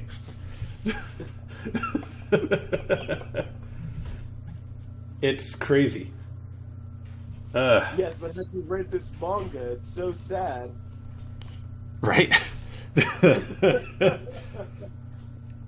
But everybody thought it was sad. That was the other thing too. About the second season, Hayasaka, they expanded on Hayasaka, and now look, at the end of the first season, you're kind of like, oh, Hayasaka could be kind of cool. Now in the second season, you're like, oh yeah, Hayasaka could be best girl. Oh, she is best girl. For me. And a lot of others. Yeah, true. I'm still Team Chika. I'm sorry.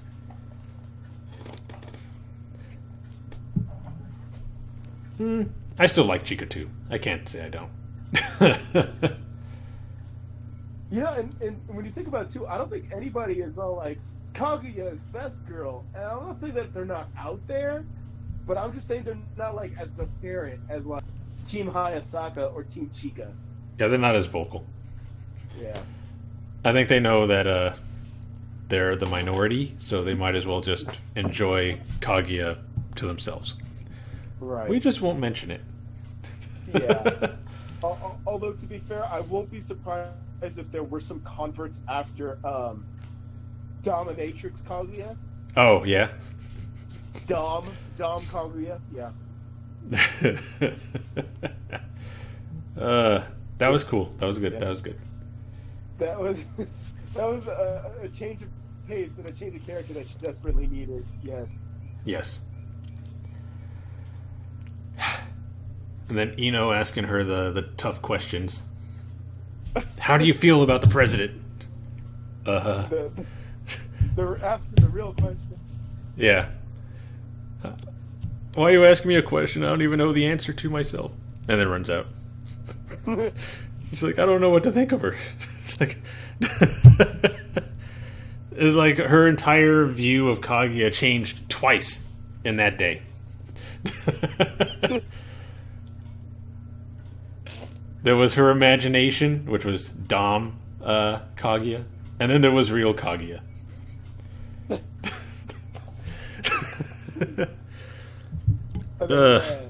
When Kaguya went full like Street Fighter and then body slam. Oh, I'm sorry, judo through Miyuki. Yeah. Like apparently she's a black belt in Aikido and judo. It's like, oh, okay. And she only used it because she couldn't touch her face with her right hand. Correct. Because he had a hold of it. Correct. All that Madonna Vogue training for nothing. Yeah. I was waiting for it. Like when they were finally confronting each other. I was like, he's got her right hand, doesn't he? And yeah, he did. He had her right hand, and she was struggling. Till she knocked him out with a judo throw. Oh. Yeah, it's such a good show. Yeah, I'll have to start reading the manga eventually. Yeah. Because who knows when they'll do the third season. Right. I might as well start reading it now.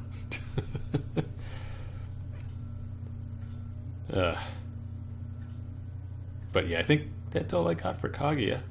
What about you? Yeah. Well, except we'll finish this one. It's right there at the end, just like Villainess. So ride it to the end, and hopefully, I don't know what's gonna. Well, just like Villainess, I don't know where they're gonna go in season 3, but I don't know where they were gonna go in season 2, and I'm pleasantly happy. Yeah, definitely. So yeah, I'm in it for the long haul. Or if they want to make a sequel to the live action, that works too. I'm sure they will. They'll do. What did they do on the first movie? They just redid a bunch of the stuff from the first season. Correct. They went from the first. They did like the first season, and then they went into the student council election. Okay. But the student council election had its own twist, its own like version, because they obviously didn't have Ino Miko there. So if they do a second live action movie, they're gonna have to introduce Ino Miko. Some other way, I guess. Yeah. Yeah. And so I don't know how Miko is going to be done in the live action, but I'm curious how they're going to do this lowly. So all right. Yeah, it'll be interesting. Yeah. Her friend should just join. Come on, keep her company. Right. Keep her from going crazy in the student council from all these crazy people who don't follow the rules. That vivid imagination of Miko. Even her friend was like, poor Ishigami. Yeah. Did her friend actually say something like, I don't even care about Ishigami, but now I feel bad for him? Did she say that? Something. It was something like that. I know she felt bad for him after what Ino said about him. Because I don't know what he did to her. Exist. That's probably all he's done is exist. He's breathing. I mean, when he put his feet up on the table and eating his chips and soda, I'm all like, brother, I feel you. 100% relate, man. Right. Bust out his Switch, start playing some Mario Kart. Hey, I'm right there with you, man. Chica's all like, go ahead, Ishigami, just do whatever you want. He's like, what are you talking about? I do that every day.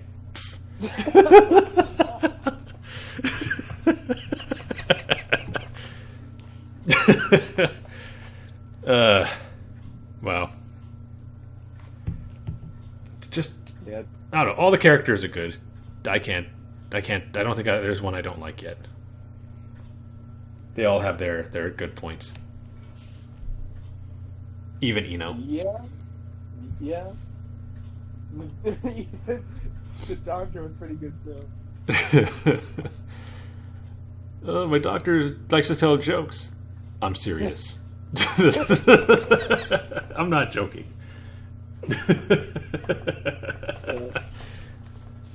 That was in the live action too. That whole scene, obviously, it was different. It was told in a different way, but yes, the doctor was in there too in the live action. Oh wow. So Okay. they cover that too. If I was to actually complain about the live action, I would actually say that they downplayed Hayasaka like a lot. Like, and in the live action, Hayasaka didn't even go gal mode. Oh no, she's not in the school? No, she's in there. Hayasaka's in the live action. But, like, remember when she goes gal mode? Yeah, that's her. Yeah. That's how she is when she's at school. Yeah. She didn't go gal mode in the live action. No. Okay. Yeah, disappointing. So, I mean, she was still great. She still did, so the scenes she was in, Yeah. Hayasaka live action was good. But it was like, oh, you took out gal mode, though. Gal mode is best mode. Right.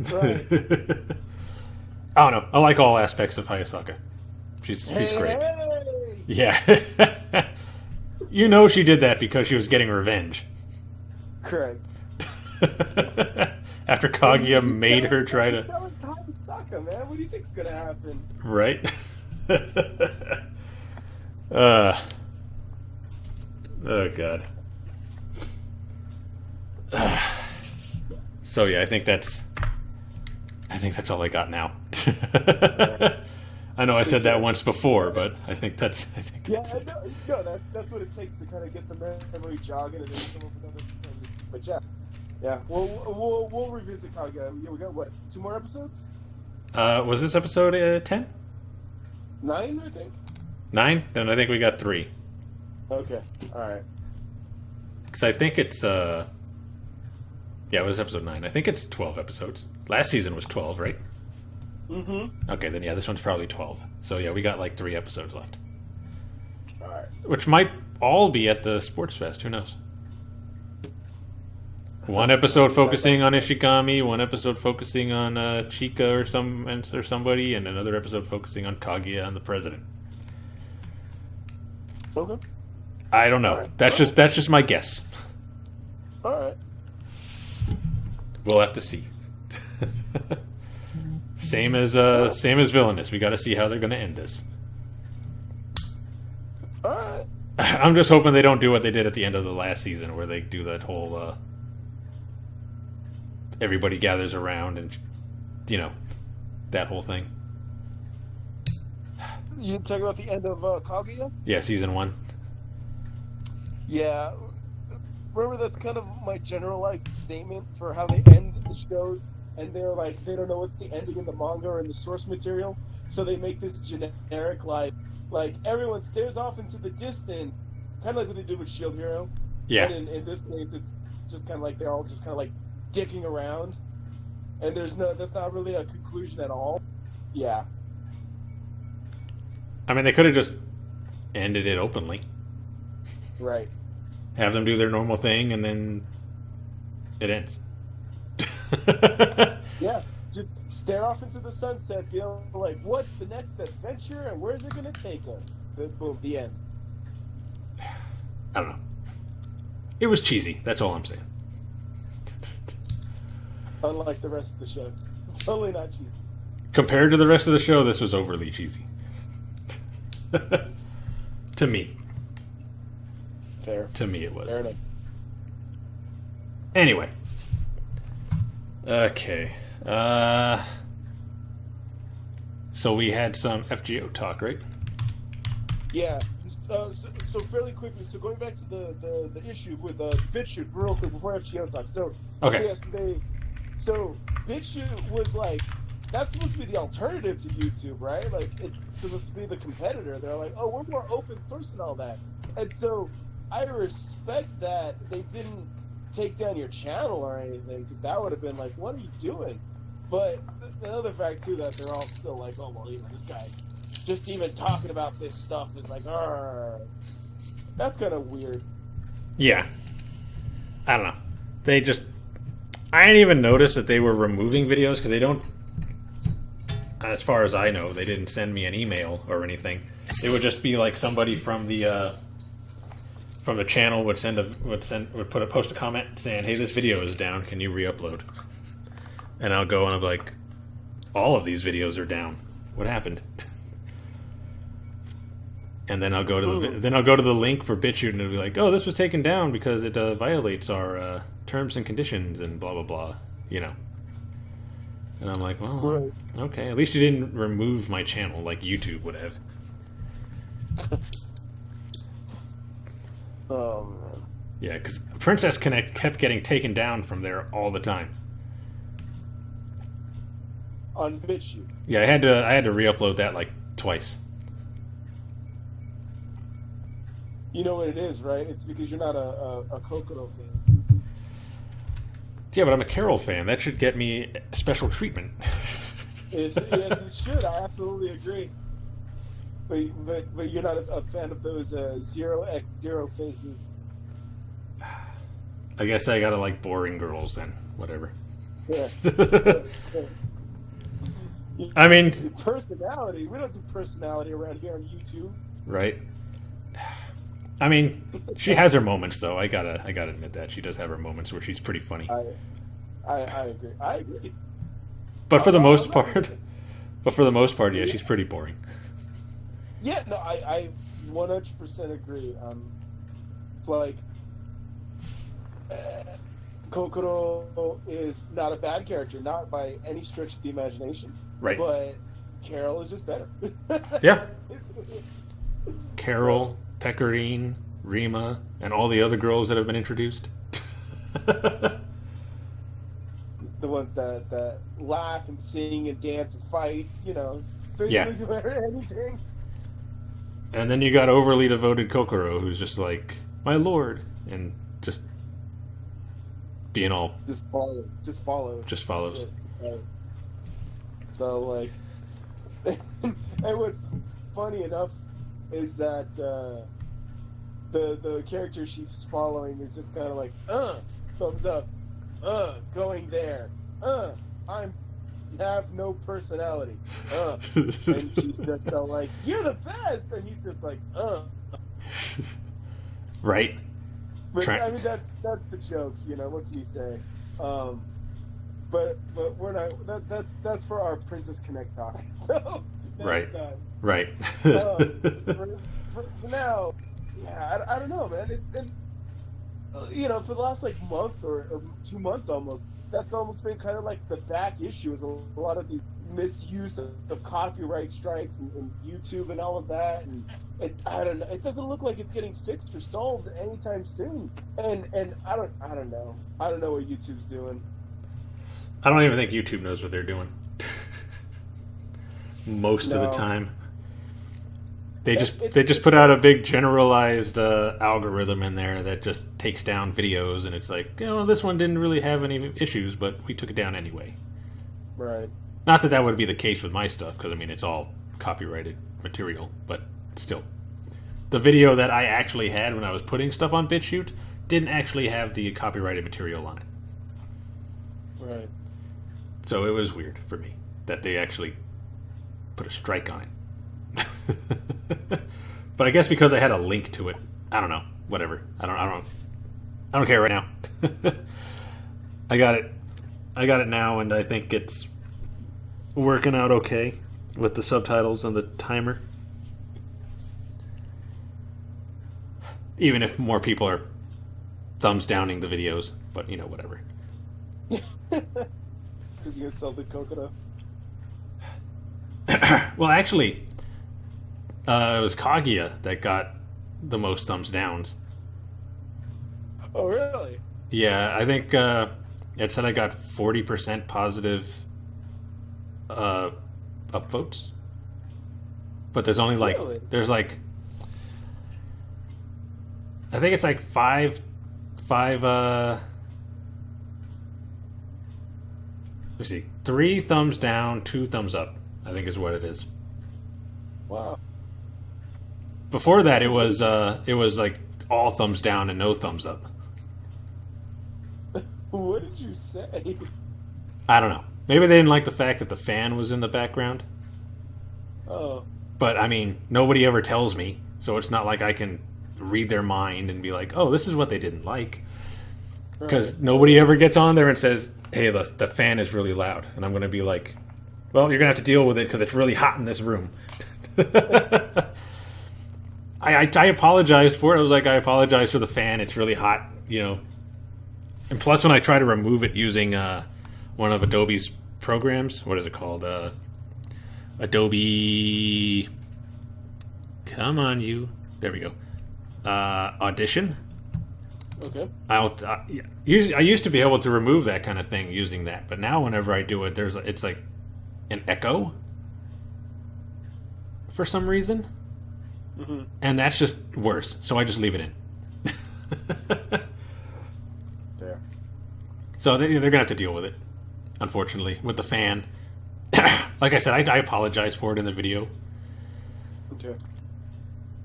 or maybe they just don't like me. One of the two. Man, it's like you do what you can with YouTube, then you do what you can with BitChute, and then it's just kind of like, we're just gonna take these videos down. Yeah. Like I know most of the time on BitChute, like I would get comments, but they would all be the mean comments. Like I had one guy telling me I should kill myself. Oh, it's constructive criticism. Right. I think he said something about how... I don't know, something about... Because I'm losing my hair. So, there's like a bald spot kind of forming up, going higher. He mentioned that and then said, oh, and you should kill yourself. Man. Oh, man. And I was like... This is just over anime, huh? Yeah, like, they didn't even comment on the video. Just, oh, yeah, you should kill yourself. And I'm like... Oh, well, thanks for enjoying the content. Thank you. Right. Thanks for the advice. Or, like, you know me, I always have kind of like my mouth open a bit, where you can always see my teeth. Yeah. People always comment on that, like, close your mouth, or, you know, stuff like that. I'm like, no. You know, hey, man, hey, engagement is engagement. Right?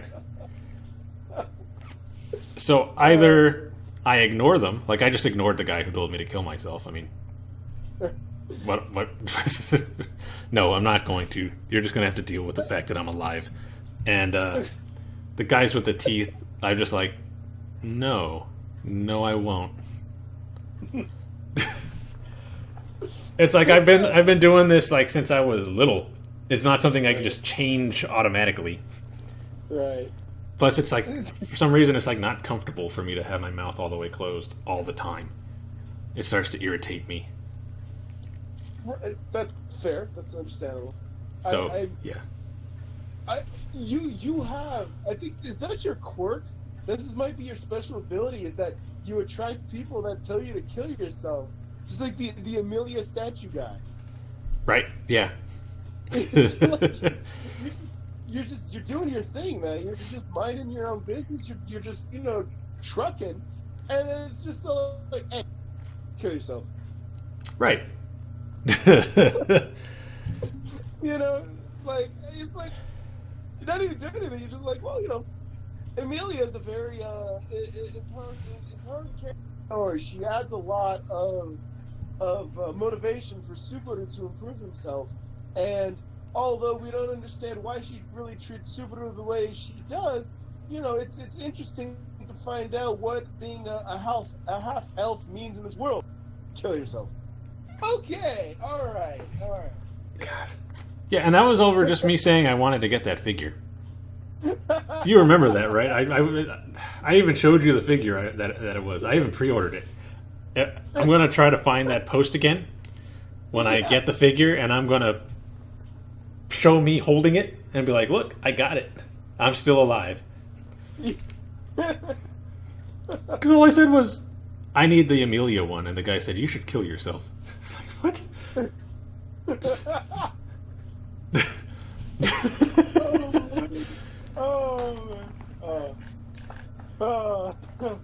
I love the internet. You love the internet. You know you do. I do, but I try not to interact with too many people on like social media because of stuff like this. That's fair. Like people who actually want to talk and have like a constructive conversation, okay. But these people, it's like you run into more of these people than you usually do the constructive conversation people. Correct. And sometimes you think you find one who's like, oh, this guy just wants to have a conversation, and then after like 2 comments, they're like bad-mouthing your mom. Oh, man. It's like the people that want to have a constructive conversation, they don't say anything usually because they're probably doing something constructive. Right. Like, I never comment, really. That was the only time I ever commented on a post like that. Right. And I get one of those people. Go kill yourself. Yeah. So yeah, that was 2 times that I had been told to kill myself. And I hope they're disappointed that I'm still here. So I know. You do what they're saying, man. It's not like I told a random guy on the internet to do something, he didn't do it, man. What a jerk. He's not thinking about my feelings. Doesn't he know how hard it is for me to have to look at him? Yeah. To know that this guy exists? Yeah. How dare you go and say you want to purchase a figurine? What's wrong? How dare you? All right. Oh, man. People know that the term waifu wars is fictional, right? Like, you're not actually out there gaining territory in the name of Rem, okay? I know, right? God. Lady Rem, I brought you the head of your enemies, and it's just his Rem shrine. Who's Rem again? Oh, hey. That got delayed too, by the way. It still comes out next season, doesn't it? Does it? Yeah, it comes out next season.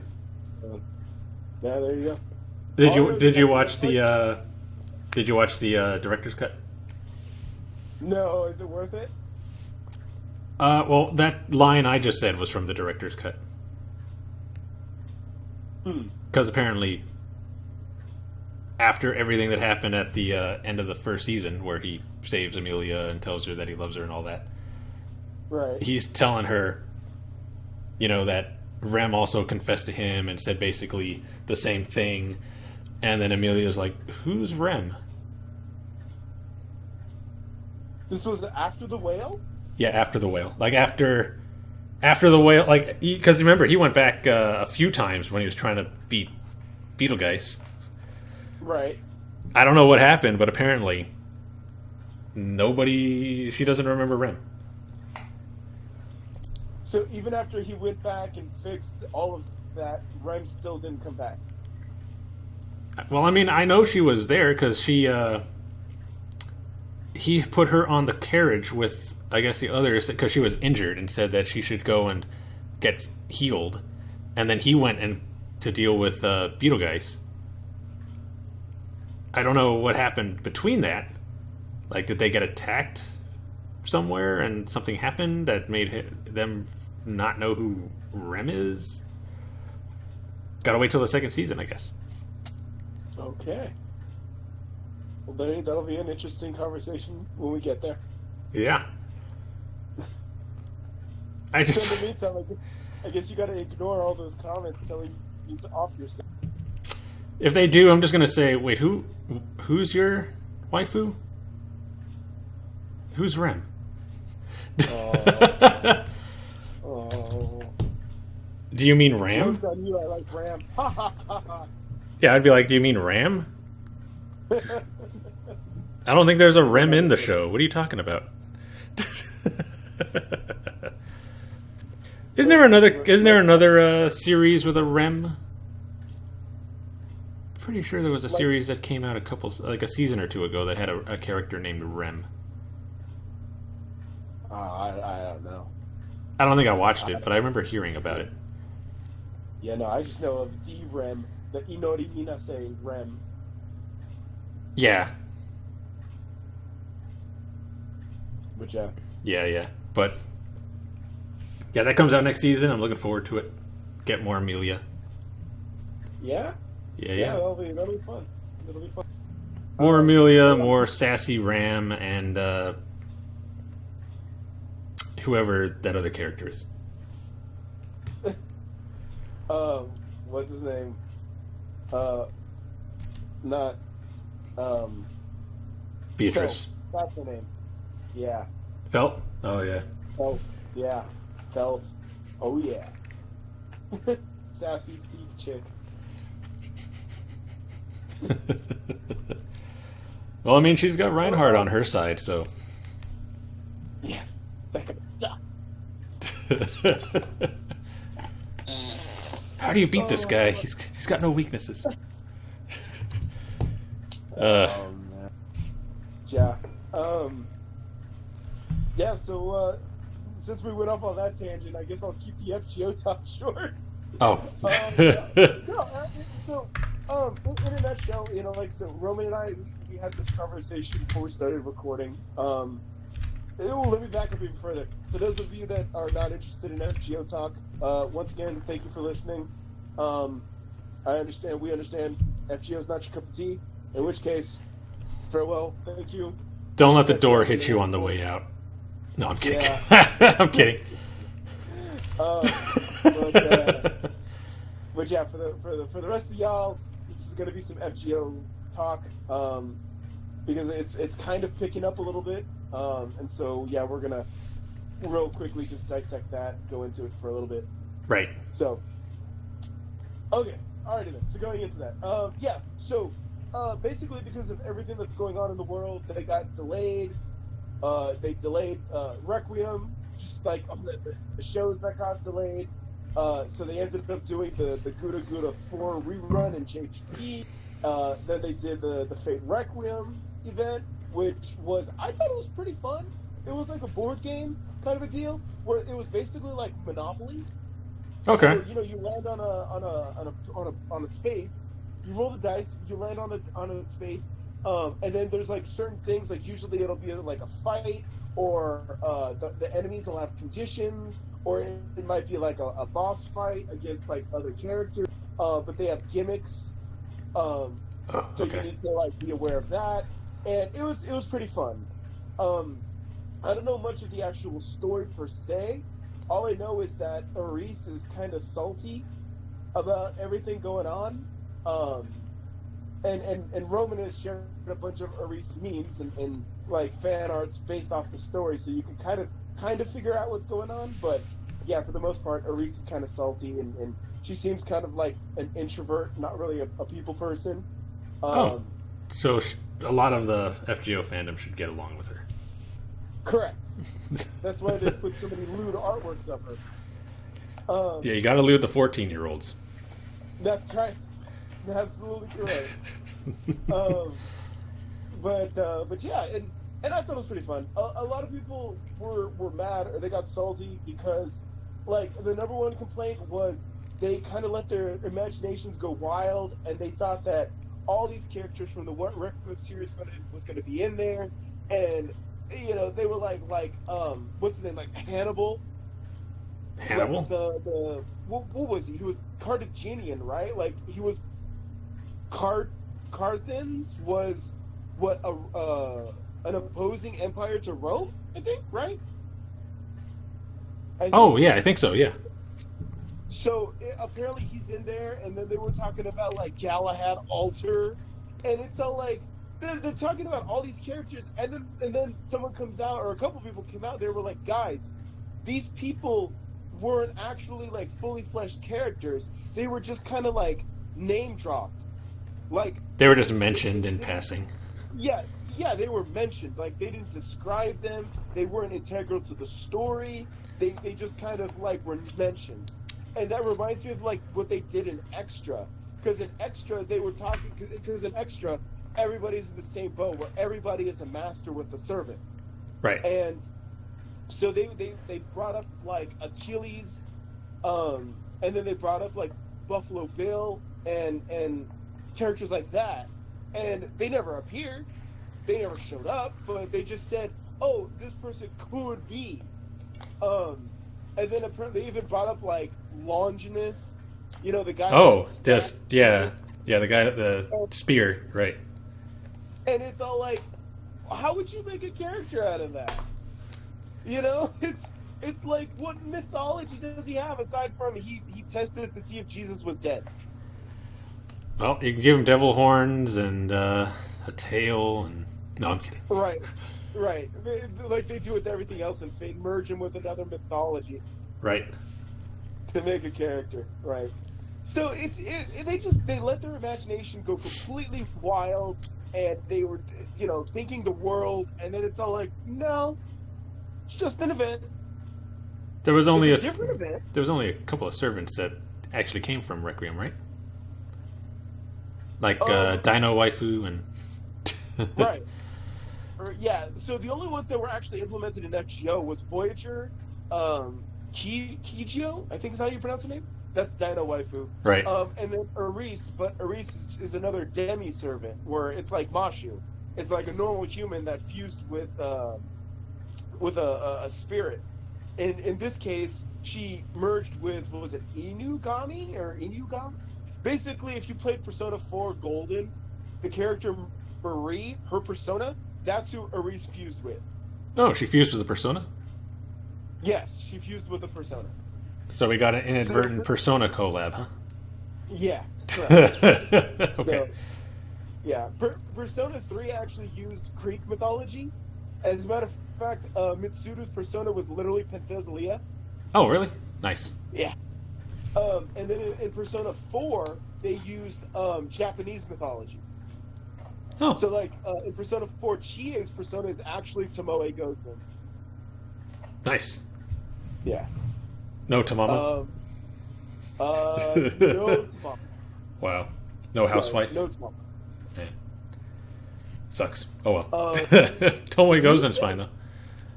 Risa's persona was Himiko, though. But yeah. Okay. But yeah. And then in Persona 5, they used, like, bandits and rogues and thieves, basically, because that fit the whole Lupin the Third motif, the whole, like, robbing and stealing and all of that, yeah. So was like But, Robin Hood there? Robin Hood was in there, actually. Nice. Robin Hood was, what's his name? Pancakes, dude. I forgot. Keep wanting to call him Akechi. Was it Akechi? Yeah, Akechi. Akechi's persona was Robin Hood. Nice. So, but you get Akechi at the very end. Because plot twist, he's the bad guy. Oh, right. Okay. What a twist. But yeah, his persona, because that, again, it's supposed to be, powerful. So who's one of the most powerful thieves in legend, or rogues in legend, Robin Hood? Lupin. Well, that was the main character. That's the main character's persona, is Lupin. Really? Okay. Yeah. Yeah. So, because remember, in the anime, he's Lupin the Third. So, what is he, the descendant or the great grandson of the original Lupin or whatever? Right. Right. So, yeah. Yeah. Okay. Cool. Yeah, in Eris fused with that and became a demi-servant, essentially. But yeah, she's still, like you said, she's still just an average 14-year-old girl, and she's kind of burnt out. She's all like, why did everyone else become a master and I didn't? And now she got Voyager and yada yada yada, and that's about as far as I know about Requiem. Got herself a satellite. Yeah. I mean, again, even the nature of that's not too far-fetched, because, I mean, look at Nursery Rhyme. Right, Nursery a storybook. Rhyme is just an amalgamation of nursery rhymes. Right. So, I mean, if they can make storybook characters into servants, then why not a satellite, right? correct. Yeah. And again, that's also essentially blown up too, because the nature of that character deals with the concept of space travel. So just like how Edison encompasses like American like ingenuity and the president's system, Right. there you go. Okay. So, yeah, it's a character as the base, and then they kind of blow up the legend to give him more of a fleshed out background and move set, etc., etc. but it's a bunch of concepts they balled up into one character, and that's the basis of the character. Okay. So, yeah. So again, the bottom line is the fans, they got way ahead of themselves. They thought that it was going to be the moon and back, and it really wasn't. And I don't know, man. It was fun. It was fun. But at the same time, too, people got to remember that, like, the Lightworks, too, they're working with what they got. And remember, Japan was one of the last countries to lock down for the virus. Right. You know, they resisted until the very end. They were even going to still hold the Olympics. Yeah, I remember. So, you know, but when people call out sick, when people aren't feeling good and they're not working, they're not making the event, you know? So what can you do? So they just had no choice but to delay it. And for all I know, maybe they ended up cutting out some elements. But again, my theory is that there's going to be no Galahad until the Camelot Lost Belt, in which case he's going to probably be the 5-star servant. Probably. So, you know, and it's like, well, there can't be 2 shielders. Well, there's 2 Moon Cancers. Moon Cancer used to be exclusive to BB. It's her insignia on the back of the car, you know? Yeah. The character class, it's her. How did the other servant become a Moon Cancer? It's CCC lore. So, in a nutshell, BB is the cancer that infected the Moon Cell.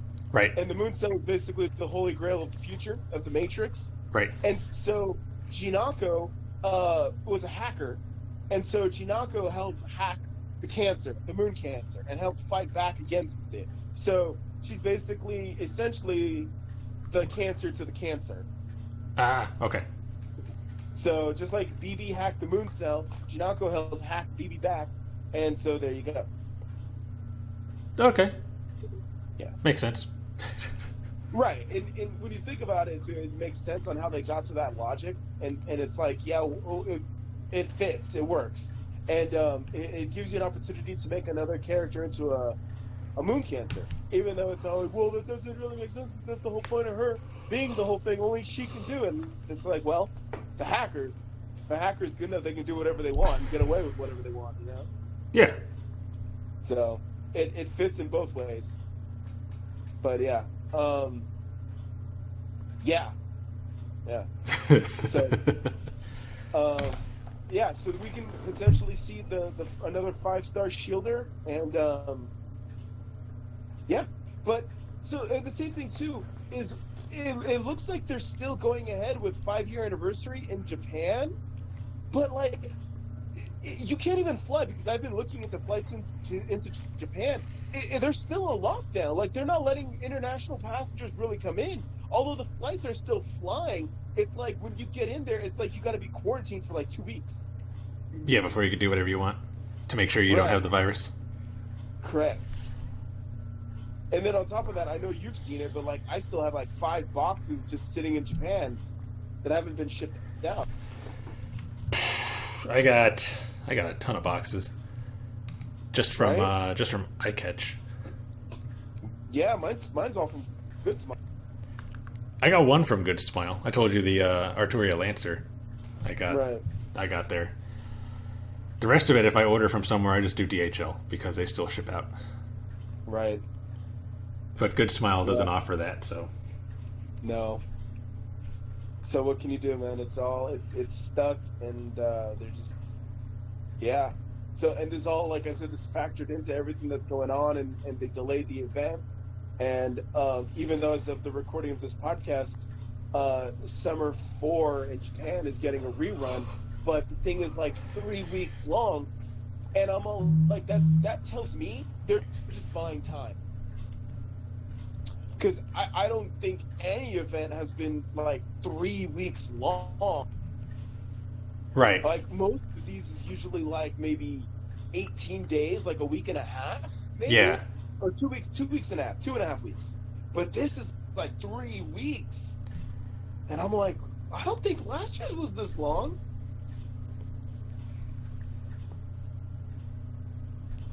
Yeah. I don't think it And was. and Yeah.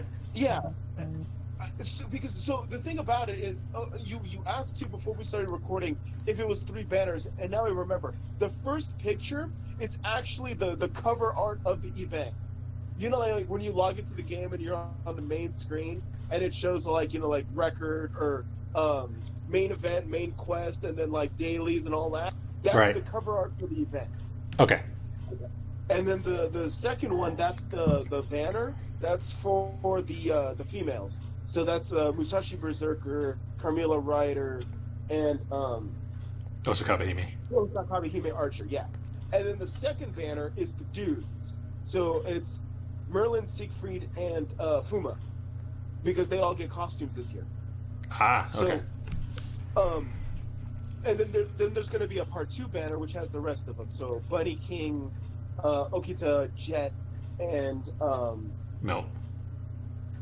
Melty. Yeah, Melty, Penguin Melty. Right. And that'll be like probably in a week. And that's also when like the second half of the event is going to open up too. But the event wasn't necessarily 3 weeks long, but the Merlin banner did, because remember what they did was Merlin only went up on rotation on Sundays.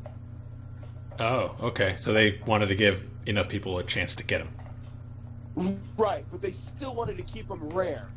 Yeah. So rather than have him live for like 20 days, because it's like 23 weeks, so a lot of people can roll Merlin in 3 weeks. Mm-hmm. I still need to get and him. what if they get broke like next year and they need a quick cash grab? It's like, we can't make a Merlin banner. Everybody got him in summer. Right. So that's what they did. So Merlin turned on every Sunday. But they started the Merlin banner, though, before they started the event. So the Merlin banner was running, and then they turned on the rest of the event, and then it just kind of kept going. But yeah. Okay. So, yeah, I honestly think that they're stalling. And their FanFest, their anniversary is not until August. Oh, yeah? Or no. Wait. I'm sorry. It's July. It's July. July. Their FanFest Okay. is in July, because their summer event is in August. Okay. So summer in August and anniversary in July. Yeah. Now that I think about it too, it's like we get ours first. It sounds like, because we always get ours during Anime Expo, because Anime Expo is where they first announced the game. Right. And was it 2016? So they just always use Anime Expo as the anniversary, which is fine, because Anime Expo is such a major event. It makes sense to use Anime Expo as the venue. Right. But I don't know, was it you that said it, or somebody said it on Facebook, that Aniplex is doing a stream or some sort of an online event on their own? I don't think that was me. Okay. I heard that, or I read that, and I figured that that's what they were going to do, and that was basically going to be like their FGO announcement.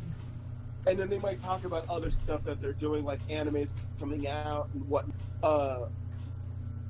Camelot OVA, for instance. Right. So I figured that that's what they were going to do. But then again, they could also just wait until Anime Expo and just do the live stream there. Like, they're still going to live stream. I have no reason to doubt that they're not going to live stream. I just can't tell you when. Right. That's my only problem. Right. So. And I don't think they've announced anything, right? What's up? They haven't announced anything, huh? No, because right now we're in the middle of Gouda 3. Yeah. So they're just kind of letting that play. And then yeah. But maybe. Oh wow, we're already on like what? There's like 8 days left of Gouda 3 already. Yeah. 8 days. Yeah, I would say keep an eye out. Maybe next Sunday, next Monday. Well, when this is gonna wrap up, they like to usually make their announcement then. And yeah, I wouldn't be surprised if right as soon as this ends, like we go into maintenance, and then it'll be Lost Belt 2. Oh yeah, because that's next, huh? Should be. The Japanese calendar has Summer 3 rerun. So Ishtar Cup.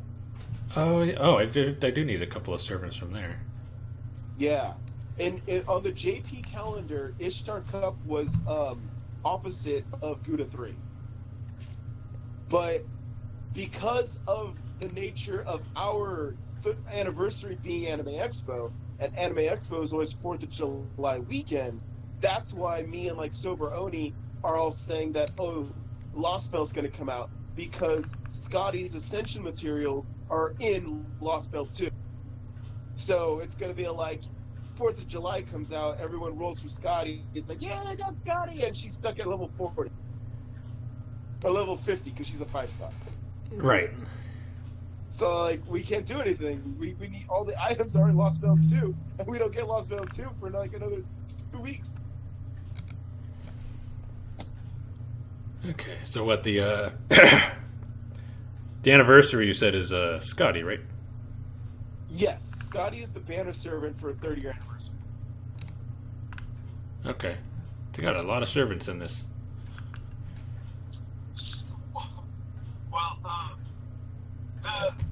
there's a lot. They did a lot. I mean, Scotty is the banner servant. There's guaranteed 5-star, which is broken up into class, and everybody's in it, including limiteds. So even summers and limiteds are in there. So like, Saber is going to include even like Sigurd. Oh, even more reason why they need to do it, because Sigurd is in there.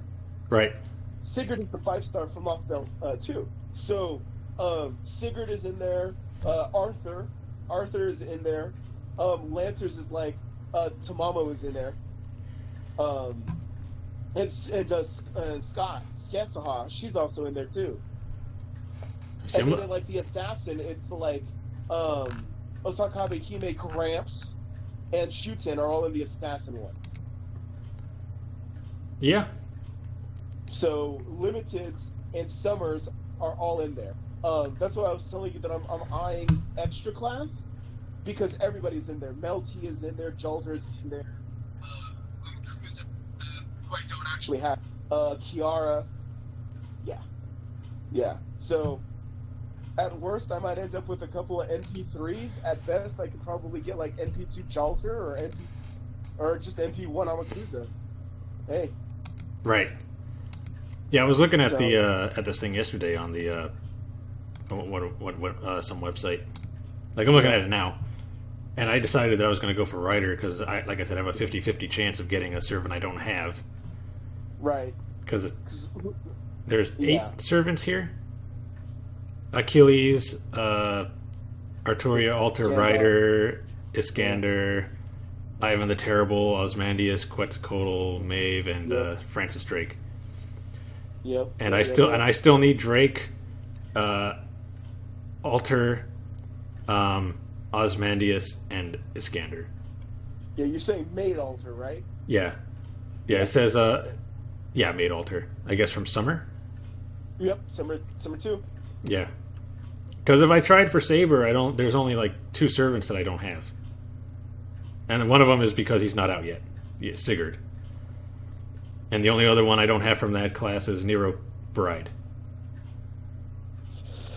Ooh, that's high risk, high reward. Even though it's like Sigurd, like I think I mentioned, I'm not sure if I said this on the stream, but I told you this. It's not that he's the worst, but he's also not good at anything. You know. There's a lot of better servants.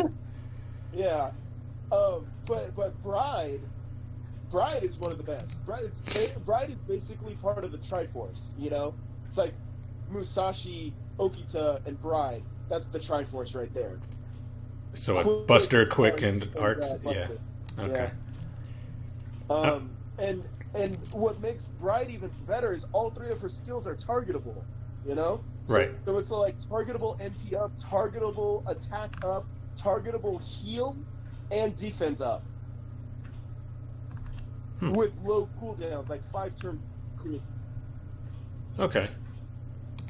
And on top of that, her MP is single target and also does defense down. Nice. So, And she's art, so you can even art spam with her. And if you put her with like Tamamo, who's actually her rival, art's up, so even more damage. Yeah. So there you go. So Bride is great, but on the flip side, you could end up with Sigurd or another Mordred. Don't you have NP2 Mordred though, don't you? Yeah, I have an NP2 Mordred. I have NP1. I think the only one that I would really want out of this, either Okita or Musashi. Do you not have them at all? Or No, I have them, but if I would want like a NP2. Right. Okay. Because like I said, the only ones I don't have are Sigurd and Bride. Everybody else in this class I have. Okay. The only other one I would have a better chance of getting a servant I don't have for, I think, would be Archer.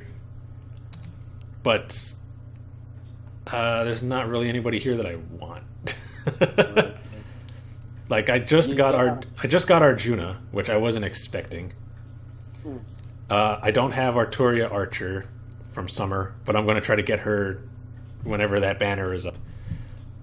Yeah, that should be after Summer. Yeah. I don't have Orion. I don't have Moriarty. Napoleon's not out yet, so obviously I don't have him. And I don't have Tesla. Oh yeah, there's a lot in there that you could use once you get another Gil. Yeah, well, I only have one, so I wouldn't complain. NP2 Gil. Yeah. Lancer. Yeah. There's 3 I'm missing from Lancer. Did you get Miltoria? No, she's one of the ones I'm missing. Okay. Her, Enkidu, and Brynhilder. Well, I know for sure if you're interested in Bryn's getting a rate up during LB2 on the second banner. I'll probably that's what I'm rolling for. Probably wait for that then. One second. No, we're just about done. So yeah, you can start. Okay. Yeah, I do want Brynhilder, but so if she's going to have a rate up in Lost Belt 2, then I'll probably just wait until then and try to get her. Yeah, the first banner is Sigurd, and then the second banner is going to be Brunhilde, and then her sister is Valkyrie. Is Sigurd going to be locked? Like he's not going to be in the story? He's just going to be in this, or is he going to be in the story summon? I think he's limited. So he's limited. What they do, he's limited, but I think they put him in the pools for some events. Oh, okay. So there's more chances to get him than others. Right. Like, I think it's possible to be spooked by him. I could be wrong because, again, I just kind of ignored him. He's kind of a tool to me. Yeah. So I just kind of, But it always seemed like people that got him weren't really actively trying to get him. They just kind of got spooked by him. Ah, okay. And yeah, so, but I mean, people like that design. It's all like, ooh, Kamen Rider. Oh, it's like, okay. Doesn't look anything like his mythology. He's voiced by Seto Kaiba from Yu-Gi-Oh, so yay. If you like that kind of a thing. So he's got money? That's right. He doesn't need rules or love. He's got money. Yeah. He doesn't love Brunhilde. He's got money. Right. So yeah, there was a lot of those jokes going around. I'm gonna wait because it's like when the Burn banner comes out, it's gonna be super scary because it's like when that gold Lancer card shows up, it could be Bryn, it could be Valkyrie, or it could be like Enkidu or Karna. Think about. But yeah, I just want I want Valkyrie, who's a 4-star, because then first off I will complete my Isekai quartet. Oh yeah. Because I'll have Aqua. Oh, who's Aqua? So Valkyrie is different because every ascension of Valkyrie is a different Valkyrie, Right. even though it's the same character, same moveset, same animations. It's just the skin changes, and every Valkyrie is voiced by a different voice actress. Right. So the blonde one, Thrud, I think Thrud or Mhm. Thrud, that one is Amamiya Sora. So Aqua. Yes. Okay. And then the brunette, that one is Minami. So Nidocris. And then the pink-haired one is Kawasumi. So that's Saber. Okay. Yeah. Cool. And then they're drawn by Takeuchi, so the original Fate Stay Night guy. Nice. But yeah. So I only want it for Thrud, and then I'll have Isekai Quartet. Cool. And yes, they have made that artwork because this is the internet. Right. Let's see. So, yeah. So, and on top of that too, we will be getting another 4-star ticket. But the plan is that when we get our 4-star ticket, I'm going to use that on Tiarmuth Saber. If I don't get an NP5 pent by then, I'll probably just use it for her. Really, you're not going to get anybody you don't have? I want an NP5 pent. Okay, there was no hesitation in that one, folks. He's straight up. It's like, don't care. It's like I thought I had her the other day when I was doing my rolls for Okita Altar, because I did get a 4-star Berserker, but it was Tamamo Cat. Okay. I was like, ooh, is it Pent? Nope, Tamamo Cat. But I mean, I only got her at NP2. It's not like she spooked me that much, so. Oh, she spooks me all the time. Yeah. No, for my Okita Altar rolls, I actually didn't get that many. I NP5 my Izo, which made me laugh because I remember that everyone was complaining, oh, he's so hard to get, he's so rare, and I just stumble over 5 copies. I'm like, I got him at MP4 right now, but yeah.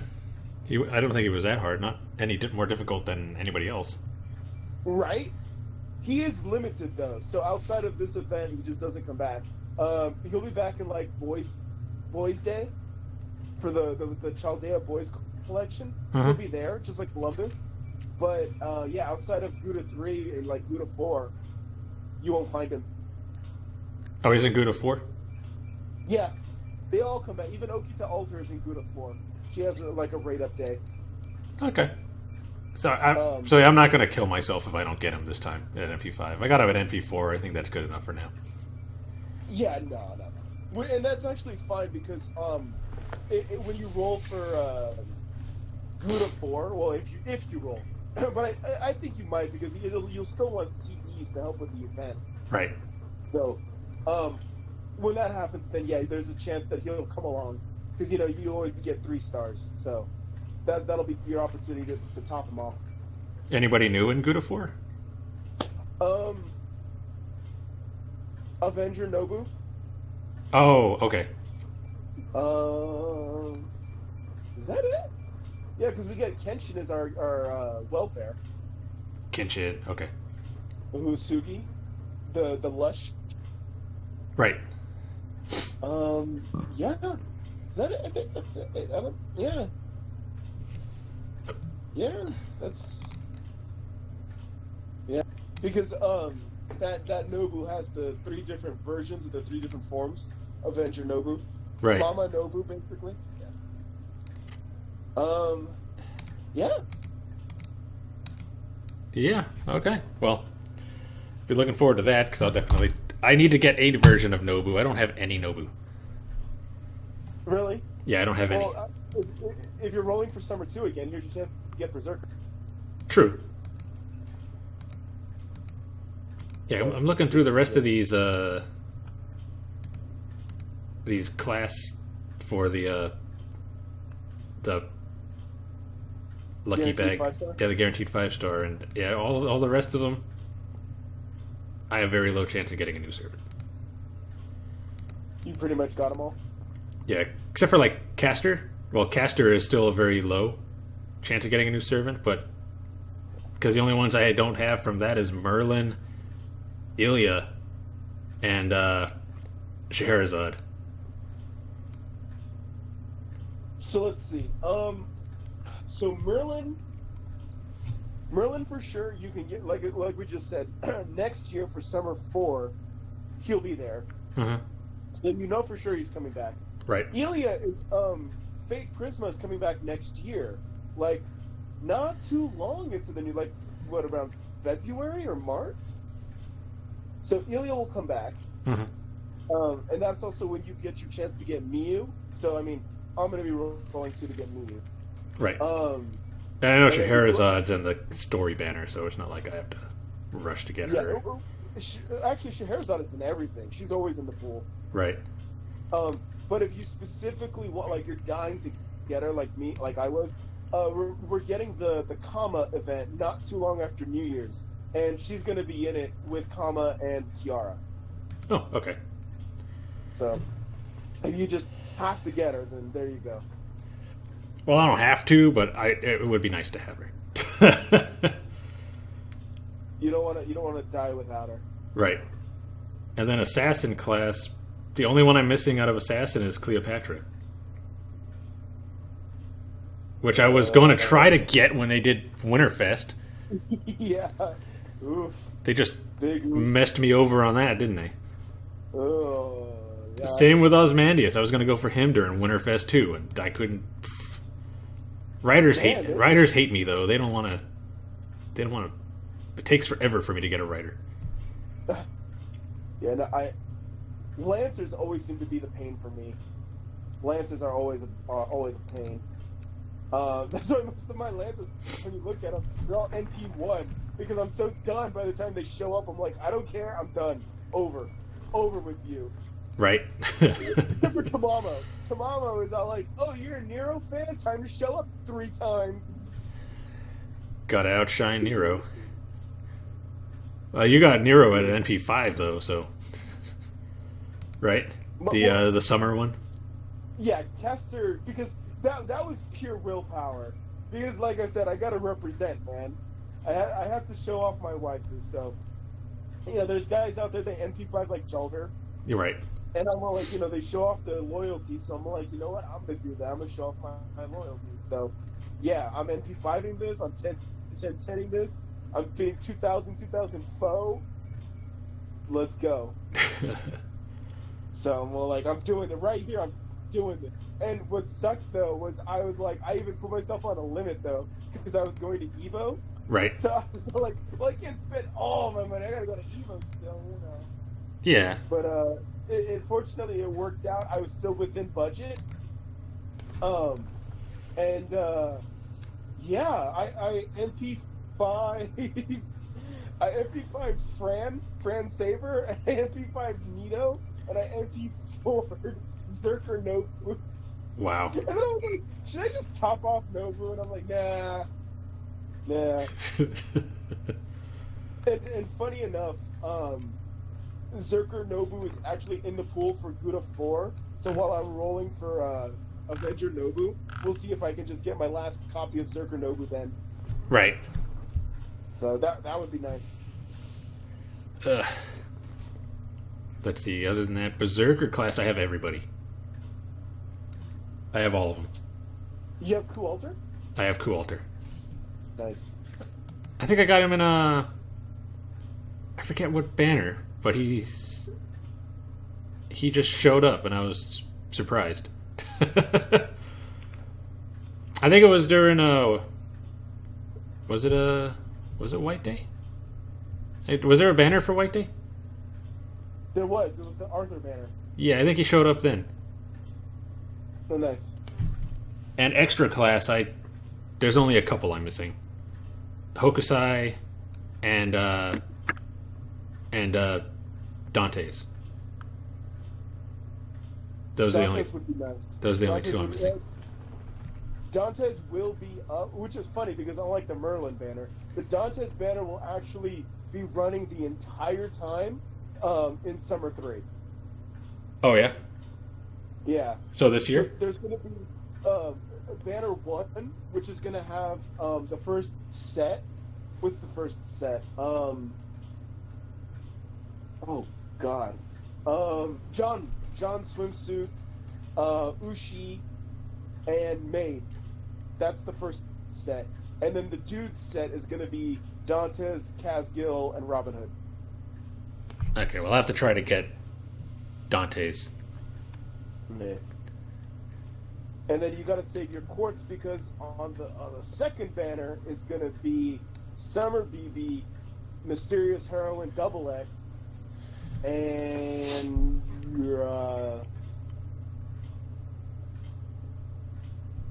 oh god, I can't even remember the last ones. Oh man, this is number 3. Oh god. Ibaraki. There it is. Ibaraki Lancer. Ah, okay. There we go. Or switch it. Switch Ibaraki Lancer with Mabe. Mabe is in banner 2. Ibaraki Lancer's in banner 1. Yes. All right. Ushiwaka, Ibaraki, and SeaWorld John. That's banner 1. Nice. I'm definitely going for Maeve. I know that. Yeah. Maeve is actually pretty useful because she can stack like 5 defense downs on 1 NP. Nice. Yeah. I know I saw some videos of people using her for this last Lost Belt when they were fighting, what's his name? Zeus. Oh, yeah? Yeah, they were using setups for her and beating him in like a few turns. turns. Yeah.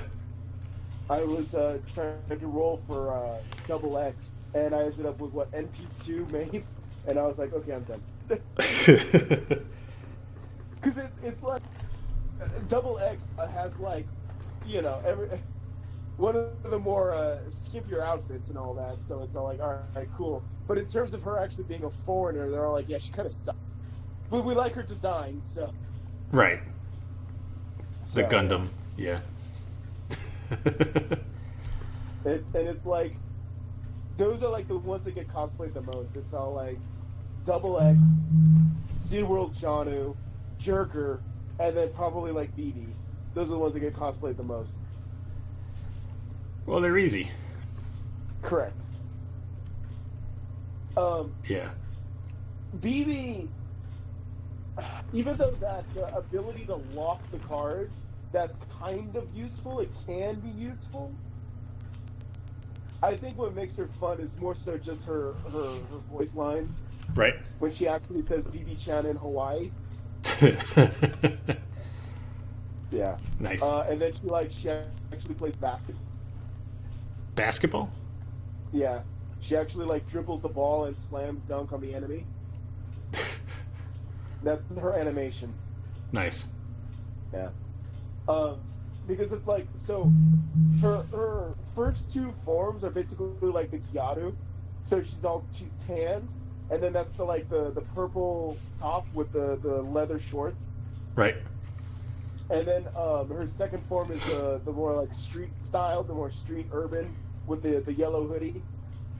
Right. And then the third form is just like a leotard version of her default form. Okay.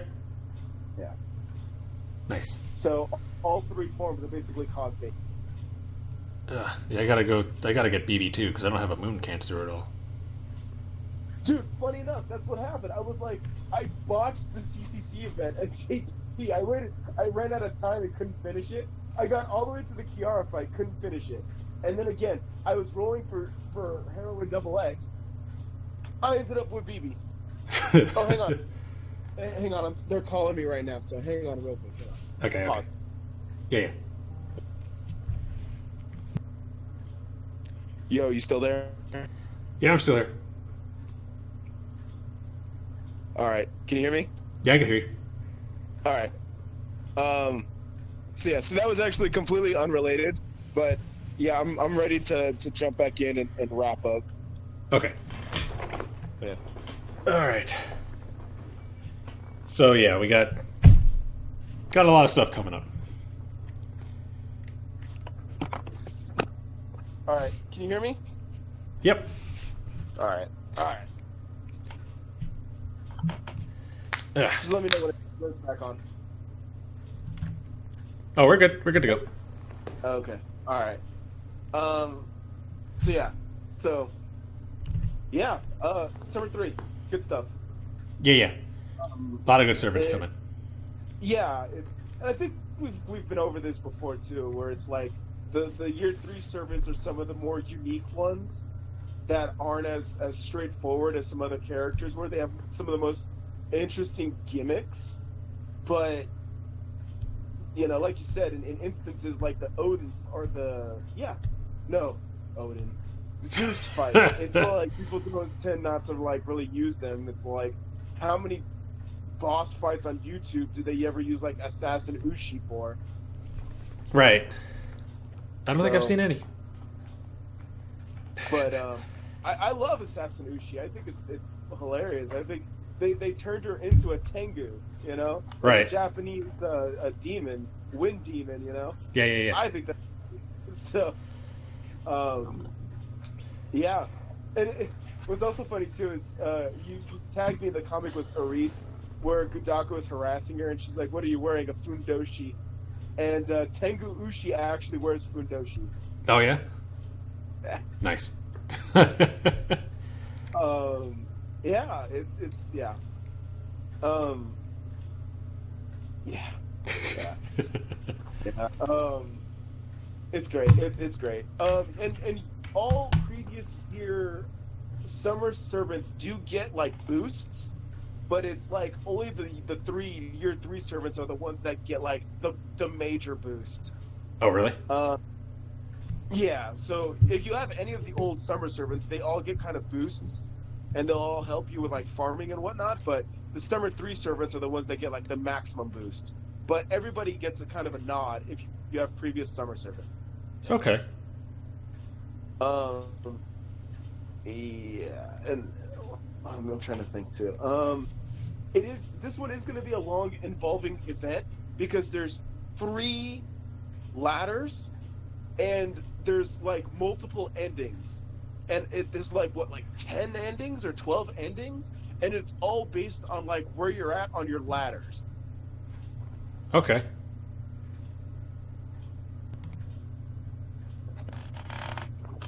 Can you hear me now? Yep, I can hear you now. All right, just had to reconnect there. Okay. So yeah, yeah, no, it's good. It's just this is like one of the biggest grind events, because it's like got like 10 endings, and every ending is dependent on where you're at on the ladder. So like you need to be like 100, 300, and 400 for one ending, and another one is like you need to be like 200, 500, 500 for another ending, or like 500, 300, 400, and that gives you an ending, and yeah. Wow. Okay. So every ladder is 1 million points each. Okay. Yeah. That's gonna suck. Yeah, and it's like some of the characters give you more, and then some CEs help you with the drops. And yeah, and I mean, it's like it seems like a lot, but the drops, are like in the hundreds each. So it's like 100, 200, or 300 drops per kill. So it's not like it's awful, but it is a grind. It's a grind.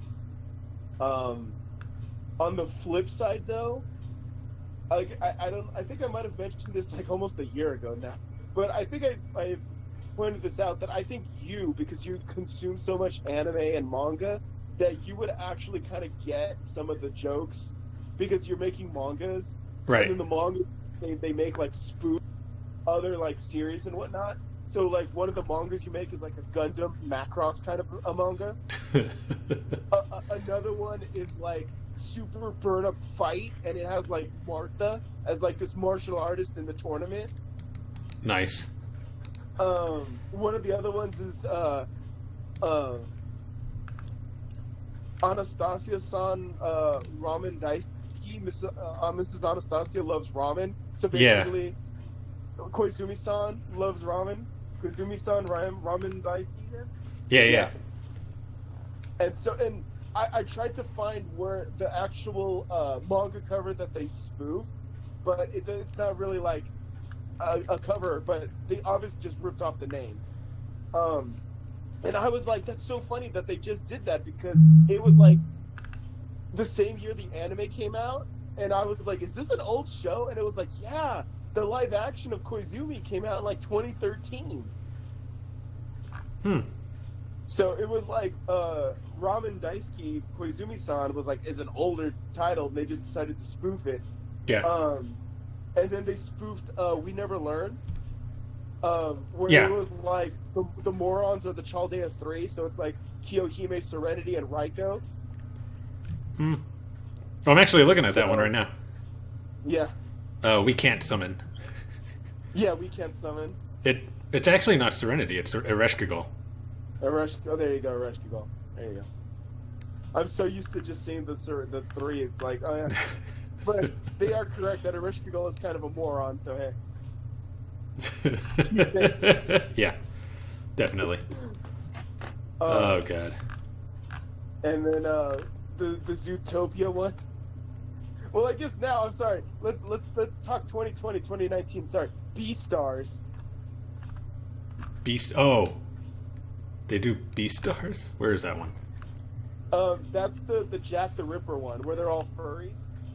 Mother's Ears.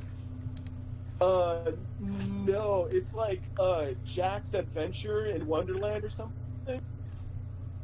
It's like it has Boudica, Matahari, Jack, and Fergus. Yeah. The website I'm on says it's called Mother's Ears. Oh, that's what it's called? Yeah. Oh, it doesn't make sense. Jack, Mommy. Okay. Would I don't know, what would this one be for? I want to rip the wicked and villainous daughter apart. It looks like it's Ren and Luvia. I'm assuming that's a comedy of Joe-sama right there. I think this is a parody of Hamafura. You think so? Well, the translation right here says, "Don't tell me this is inside of a game." Oh, there you go.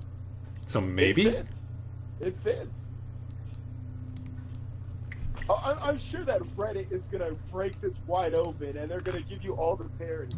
Yeah. They already started to, but once the American audience gets to it, oh yeah, they're gonna break all the parodies wide open. Because there were some where they didn't know what the parody was, or what the reference was. But then again, not everybody plays JP, so. Right.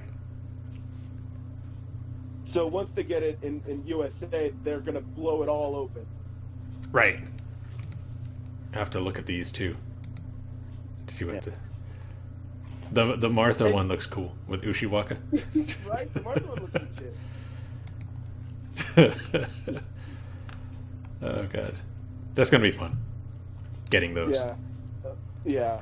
And I don't completely know the story, but I will say that I think this was the inspiration for Summer Oki, because Jerker drags Oki in there because she draws her own manga and all that. So Jerker's all like, "Come help me," and Neat's all like, "No way, that's where people are. I'm gonna stay in my room in the attic." And Jerker drags her out into Hawaii, and I guess Oki kind of took a liking to it, and then and then she discovered Fortnite, and then now we have Fortnite. Yeah. So she's all like, "Well, I had fun with that summer thing, and I like Fortnite, so let me go and do Battle Royale." And it's essentially a Battle Royale anyways, the Las Vegas story. Yeah. So, yeah, it worked out. Awesome. I did want to mention that, too, that in Guildfest, one of the fights, I think one of the not the, like, main boss fights, but one of the free quests is actually Musashi and Oki. And they have a little title for them. I don't know what they're going to translate it into English, but it's kind of like the princess and her bodyguard. And I'm like, if that doesn't melt your Kokoro, you're dead. You're just dead on the. You have no soul. That's so adorable. It's like, you're killing me. It's because I hate you guys in Boku Hero so much. in FGO, Oki Musashi is wonderful. It's absolutely wonderful. It's like, because you see that they put them together in that fight, and they knew what they were doing. And then next year they're both summer together. Right. So it's like, there you go. I mean, they make the reference too that this year for Summer 3, it's Jalter and John both in summer.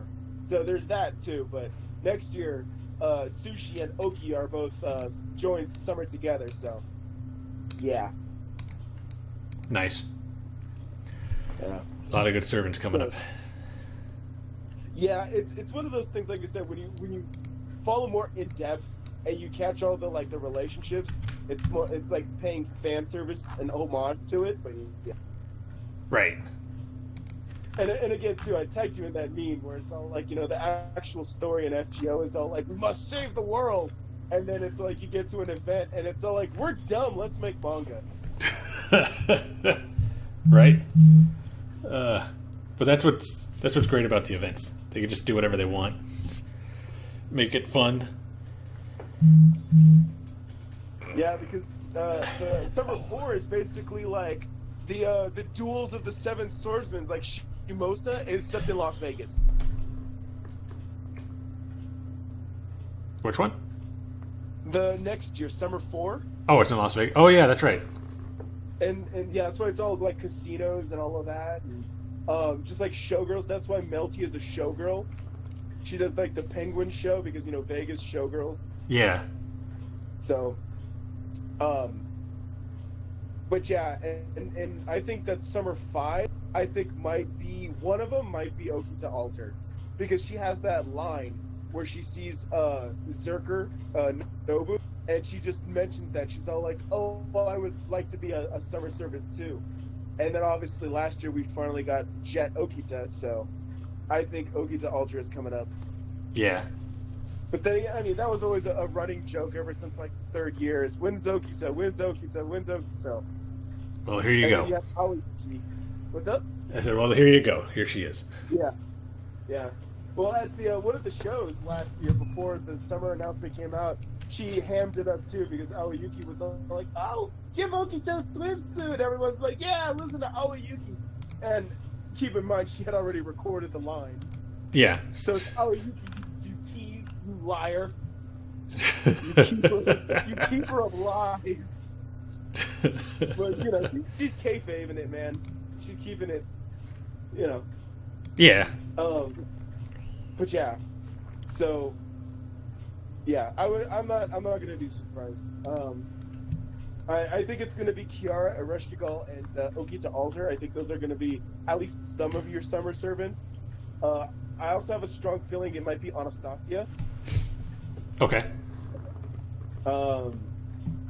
Yeah, and after that I couldn't tell you, but I think those are all my picks. What do we get? Usually 6 servants? Yeah, like 6. Okay. I'll have to go through and kind of see who I think it might be. Although my choices will probably be wrong. You never know. That's the fun. Take a shot, see what happens. Yeah. I am gonna go for Bunny King though, and I think after Bunny King, I think I'm done rolling for the rest of the year. After you get Bunny King? Yeah. Because they actually said that aside from fan service, that Bunny King is actually legit in her stats and her abilities. And I mean, out the gate, a 5-star ruler class. I mean, do you know how OP the rulers are? Pretty OP. I really, yeah. Nerofest last year, I used ruler Martha to do the Da Vinci battle, and she just tanked all of those. Yeah, gave her the damage up, and it was like she destroyed them all. Wow. Yeah. So look forward to that too. That's my advice. Level up who you can during the summer, but don't stress about it because a couple weeks after summer ends, we're gonna get Guildfest, and Guildfest has unlimited EXP cards. So. Oh, really? Yeah, it's the slot machine. Oh, right. Yeah. Um, I have to get more apples. and actually, you just reminded me. Gilfest, obviously it's going to be Gil. Gil's going to be on Radar, but Queen of Sheba's coming back. Oh yeah. Yeah, so here's your chance to MP5 her because I know you love Cash Cats. Yeah. I got her. I forget. I don't even think I was going for her, but I ended up getting her. You going for Abby? Yeah, I think I was going for Abby. Yeah. I intentionally wanted her, so. Yeah. Well, either way, I got her. I was happy. I wasn't complaining. Yeah. And I don't know who else is on that. I'm Battle in New York. Obviously that's the craft essence that I cosplay from. Yeah. And I still haven't, like I said, I still haven't sent that to Aniplex or to any of them because, you know, just like with Oki to Jet, they like to play ignorant. Like, what? Where did this come from? I've never seen that before in my life. Yeah. So, fine. All right, we'll play your game. It looks like the only other servant on Raid Up is Caesar. You know, I wouldn't be surprised if they give us Caesar's animation update for Battle in New York. He's there's a reason why that happened too. It's because he's the reason why Gil even took over because he spent all of Nero's money. Oh, did he? Yeah, they do a little brief story, and so Nero's like, "Yeah, it's time for Nero Fest." Wait, why is my bank account is like 0? And Caesar's like, "Oh, that was kind of me." Oh. And so then Gil steps in and he's just like, ha ha ha, mongrels, I'll do it. Well, when I do it, we're not doing it in shitty Rome, we're doing it in New York. Oh, God. So they basically have like their knockoff Madison Square Garden. Yeah. Yeah. So, I have done absolutely zero research. Like, at least for last year, I knew some of the fights. Like, I knew about the Gramps fight. But at the same time, too, it's almost like studying for Guildfest won't matter if they just decide to just do whatever they want. Like they did with the Gramps fight. They changed it on us. Really? So. Oh, yeah, that's right. Yeah, I remember you telling me that. Yeah. But, you know, like I said, too, that's what you guys get, because you guys kept giving so much grief to Aniplex and to Lightworks, and they're like, you know what? This one time, we're going to dick with y'all.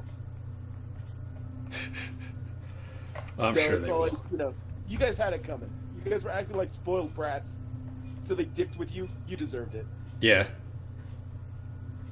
But yeah. So yeah, and yeah, there's a lot happening. There's a lot happening, man. And then on top of that, we got what? Oh man, we got Fate Zero's coming back. We got what? We're almost getting towards the end of the year at that point, and that's going to be like the Oki rerun with the Pyramid, Himeji Castle, Bathroy's Castle thing. Yeah.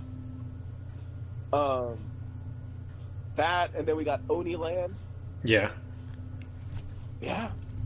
And then at the end of the year, too, don't forget they're still going to squeeze in Lost Belt 3. That's right. Yeah, I don't really know, though, if you're interested in any of the Chinese servants, though, but, you know.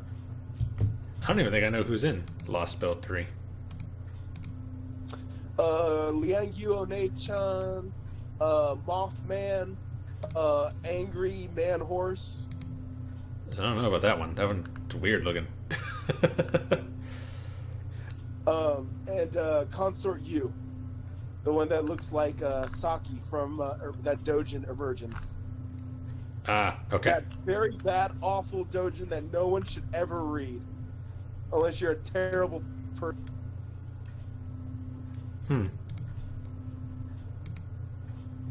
But she's voiced by Stalking from Pansy and Stalking, so hey.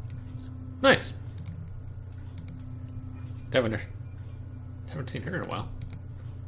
Right? That's what I said. I was like, who voices Consort Yu? And then Maria Issei. And I was like, really? What has she been doing?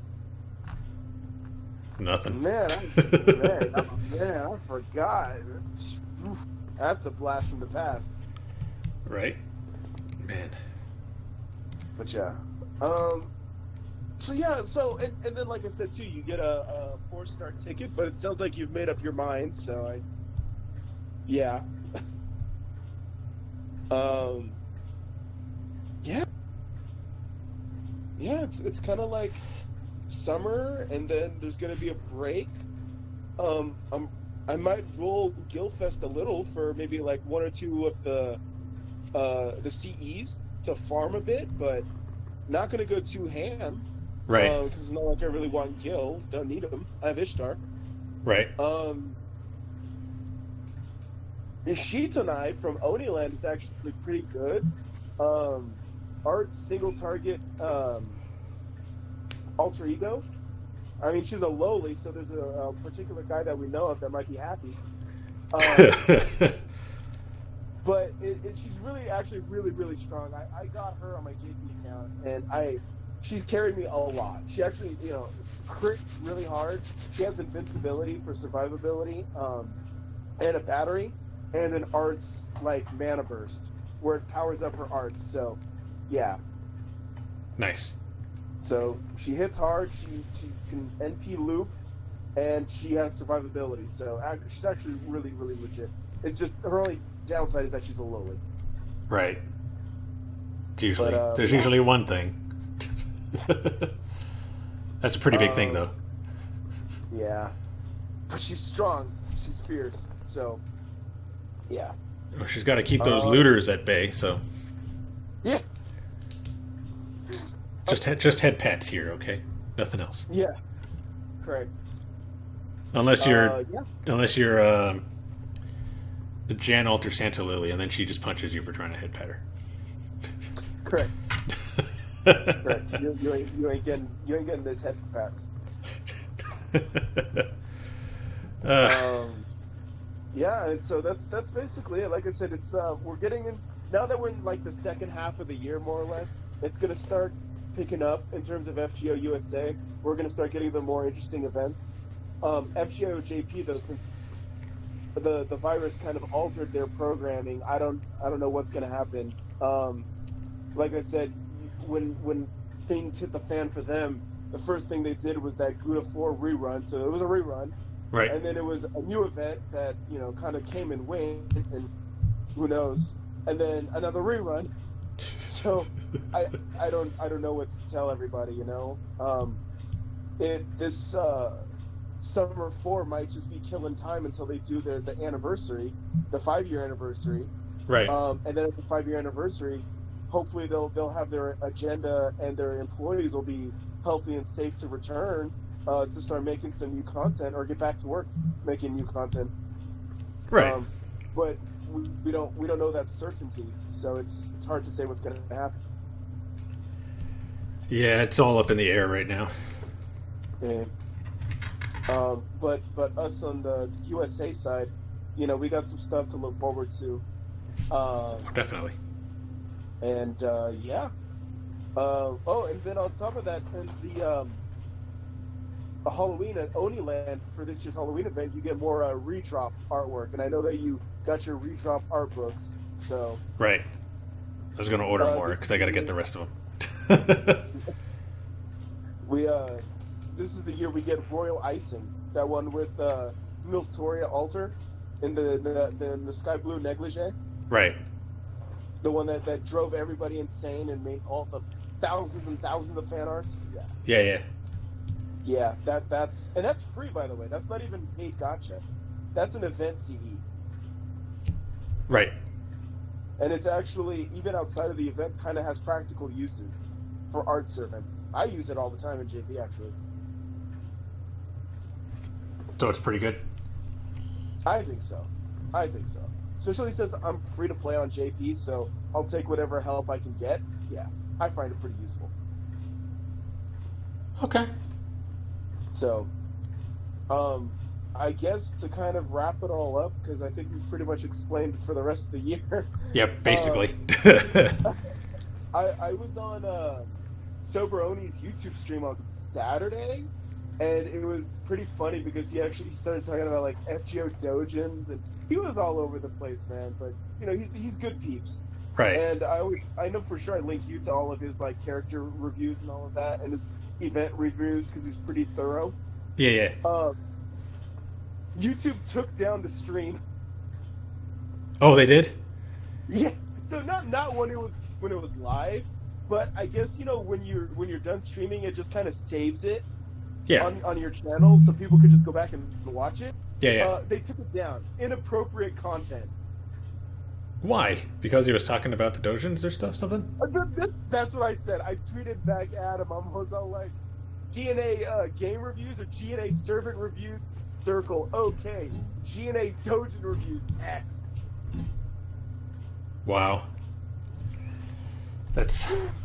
I'm surprised my videos haven't been taken down then. Well, it depends. Are you showing any of the like the horizontal bop? No. Are you showing any? Yeah. Like I just got, like I did order some more dojins. It was those, show me your panties and give me a disgusted face ones. I didn't show any of those. Yeah, but I mean that's okay though because there's no like genitalia being displayed, you know. Right, but I didn't take a chance. I just showed the cover and said, "This is what I got." Yes. So yeah, no, that actually I would be shocked. Pantsu in bra and underwear, I think, is kind of borderline, but it's not like the end of the world because there are like lingerie videos on YouTube. Right. So, yeah, I don't think that's quite getting there. It's kind of skirting the line, but again, it's not, you know, the worst thing that they put on YouTube. So yeah. But yeah. And he wasn't even showing anything either. They were just talking, and they took down the video. They took down the post streaming video. So like, wow. Wow. I don't know. What's it gonna do? What's up? What? No. That's when I sent you his review on Scotty, and that's where I got it from because he said that he was working on the Scotty video and it'll be up some point this week. Turns out he put it up yesterday. Yeah. And then that was the same stream when he was talking about that, and then that's the stream they took down. Oh wow. Well, it's a good thing he got that video out. What's up? I said, well, it's a good thing he got that video out then. Yeah. But yeah, that sucks. And what's funny too is that some of the YouTube people we were tweeting back at him, like Keith Deshawn responded like, "That's why I went to Twitch, bro." And Chaldea Gurus, the other guys, they're all like, "Yeah, Twitch, man, go to Twitch." They're like, YouTube just doesn't know what they're doing anymore. Yeah. Yeah, YouTube. They're going downhill. Pretty quickly. You know, at the same time too, though, they are trying to defend you from those guys telling you to go off yourself. So. Well, not really. Not really. Oh man! Wait, now that I think about it, Roman said he's gonna NP5 his pens instead of getting like Saber TR mood. Dude, go end yourself. Isn't he in a banner though? Yeah, he's part of the Fate Zero rerun. Yeah, I'm gonna be rolling on that, so I'll probably get it because I gotta get his Iskander. Yeah. All the Fate Zeros are in there. Artoria, Barf, Nice. Gil, Skandar. I'm assuming 100 personas. She was in that, wasn't she? She was, but you know she's a 3-star, so she'll always be there. She'll always be in the background. And Caster Gills. Oh yeah, that guy. I MP5'd him. I don't even know how or when, but I MP5'd him apparently. I think it was during White Day. I think that's when I MP5'd my Gills. I thought I had an NP5 Gil, but I apparently only got an NP3. Yeah, you don't even remember when or how you got him. You just know that he's there. I remember doing it during just when I was doing my story summon rolls. Like he would just show up. Yeah. That's how I first discovered I didn't even have him at first. Like, I just got him a couple months ago. Because I never do the story banner. So, whatever servant was only available on that, I hadn't gotten yet. Nice. Even though for some reason I thought I had already had him. But, whatever. Yeah. Oh, and Zerker Lancelot. Right. Yeah. But yeah. Yeah. So, yeah. And I'm kidding. Please don't off yourself. Oh, I'm not. I got to make these other people, have horrible days knowing that I'm still alive. So. Yeah. Absolutely. But yeah. Interesting times, man. So yeah. So that's pretty much all I got for this time. The next time we talk, we'll see. Maybe we'll do an update and see where everything's at. But again, the next time we talk, JP will still be in the middle of Summer Vegas, and we'll probably be waiting to see what they're going to announce for our 3rd year anniversary. Right. I will say though that take a look at your strengthenings or your interludes, and if you have any available, knock those out. Prioritize those. Because this is when they will start giving out 10 quartz for every 10 of those. Oh, okay. So if you have any pending that are just sitting there, knock those out. If you see any that you can kind of unlock, then do them. Unlock them and finish them. Okay. And then because they advertised, they were like, oh, you can get up to like 200 quartz or 300 quartz, and you're like, ah, and then it's like, well, they only give you 30 because it's the anniversary, and then all the other you gotta work for. Yeah. So, like, people were like, oh man, over 200 quartz, and then it's like characters like Caster Kills that they never leveled. Yeah.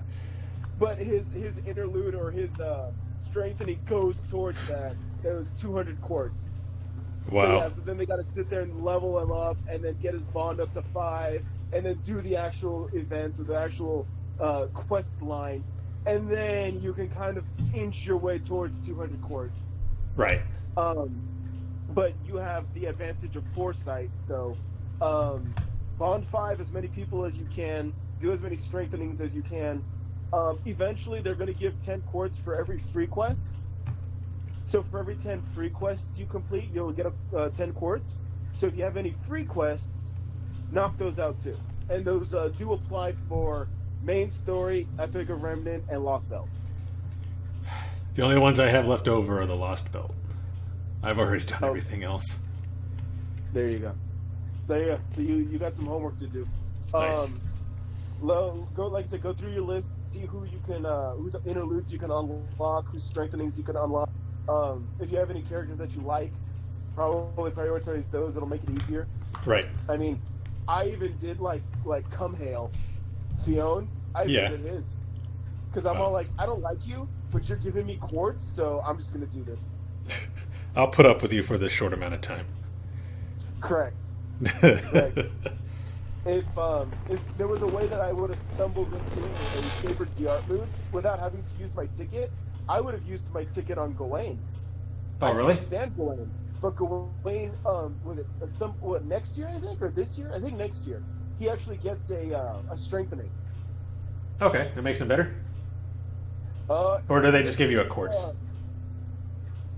What does it do? It makes his 3rd skill, I think. It buffs his 3rd skill. Okay. So, he's kind of ass, but they only make him more like half a ass cheek now. Okay. And actually, funny enough too, I just keep remembering more stuff. Part of the 3rd year anniversary is going to be 10 strengthening quests, including after 3 years, Artoria's, where her the instinct, the stars skill now becomes a battery that gives 30% NP. Nice. So, because everyone was always like, buff Artoria. When they were doing the charts, and the charts were ranked by numbers, that's where 3.5 came from, because that was her rating. Yeah. she's the poster girl. This is her face. This is the face of the franchise. She's one of the worst characters in the game. 3.5 out of 10. Wow. And then finally, they gave her a skill where she can get NP, and so her NP refunds bar. So the thought is that you get refunded from using her Excalibur. Then you activate the second skill, and then there you go. You should have like enough for a bar, another NP bar. Yeah. But yeah. So she's gonna get her buff, and then Paul Bunyan rerun as well. Oh yeah, I still need to NP5 Paul Bunyan. Oh, here you go. Here's your chance. Cool. Yeah. So Paul Bunyan will come back. Yeah, and then there's other stuff too. Pick your formal CE. I think I'm gonna go with Raiko and the Kipao, the China dress. Okay. I think I'm gonna go with that one.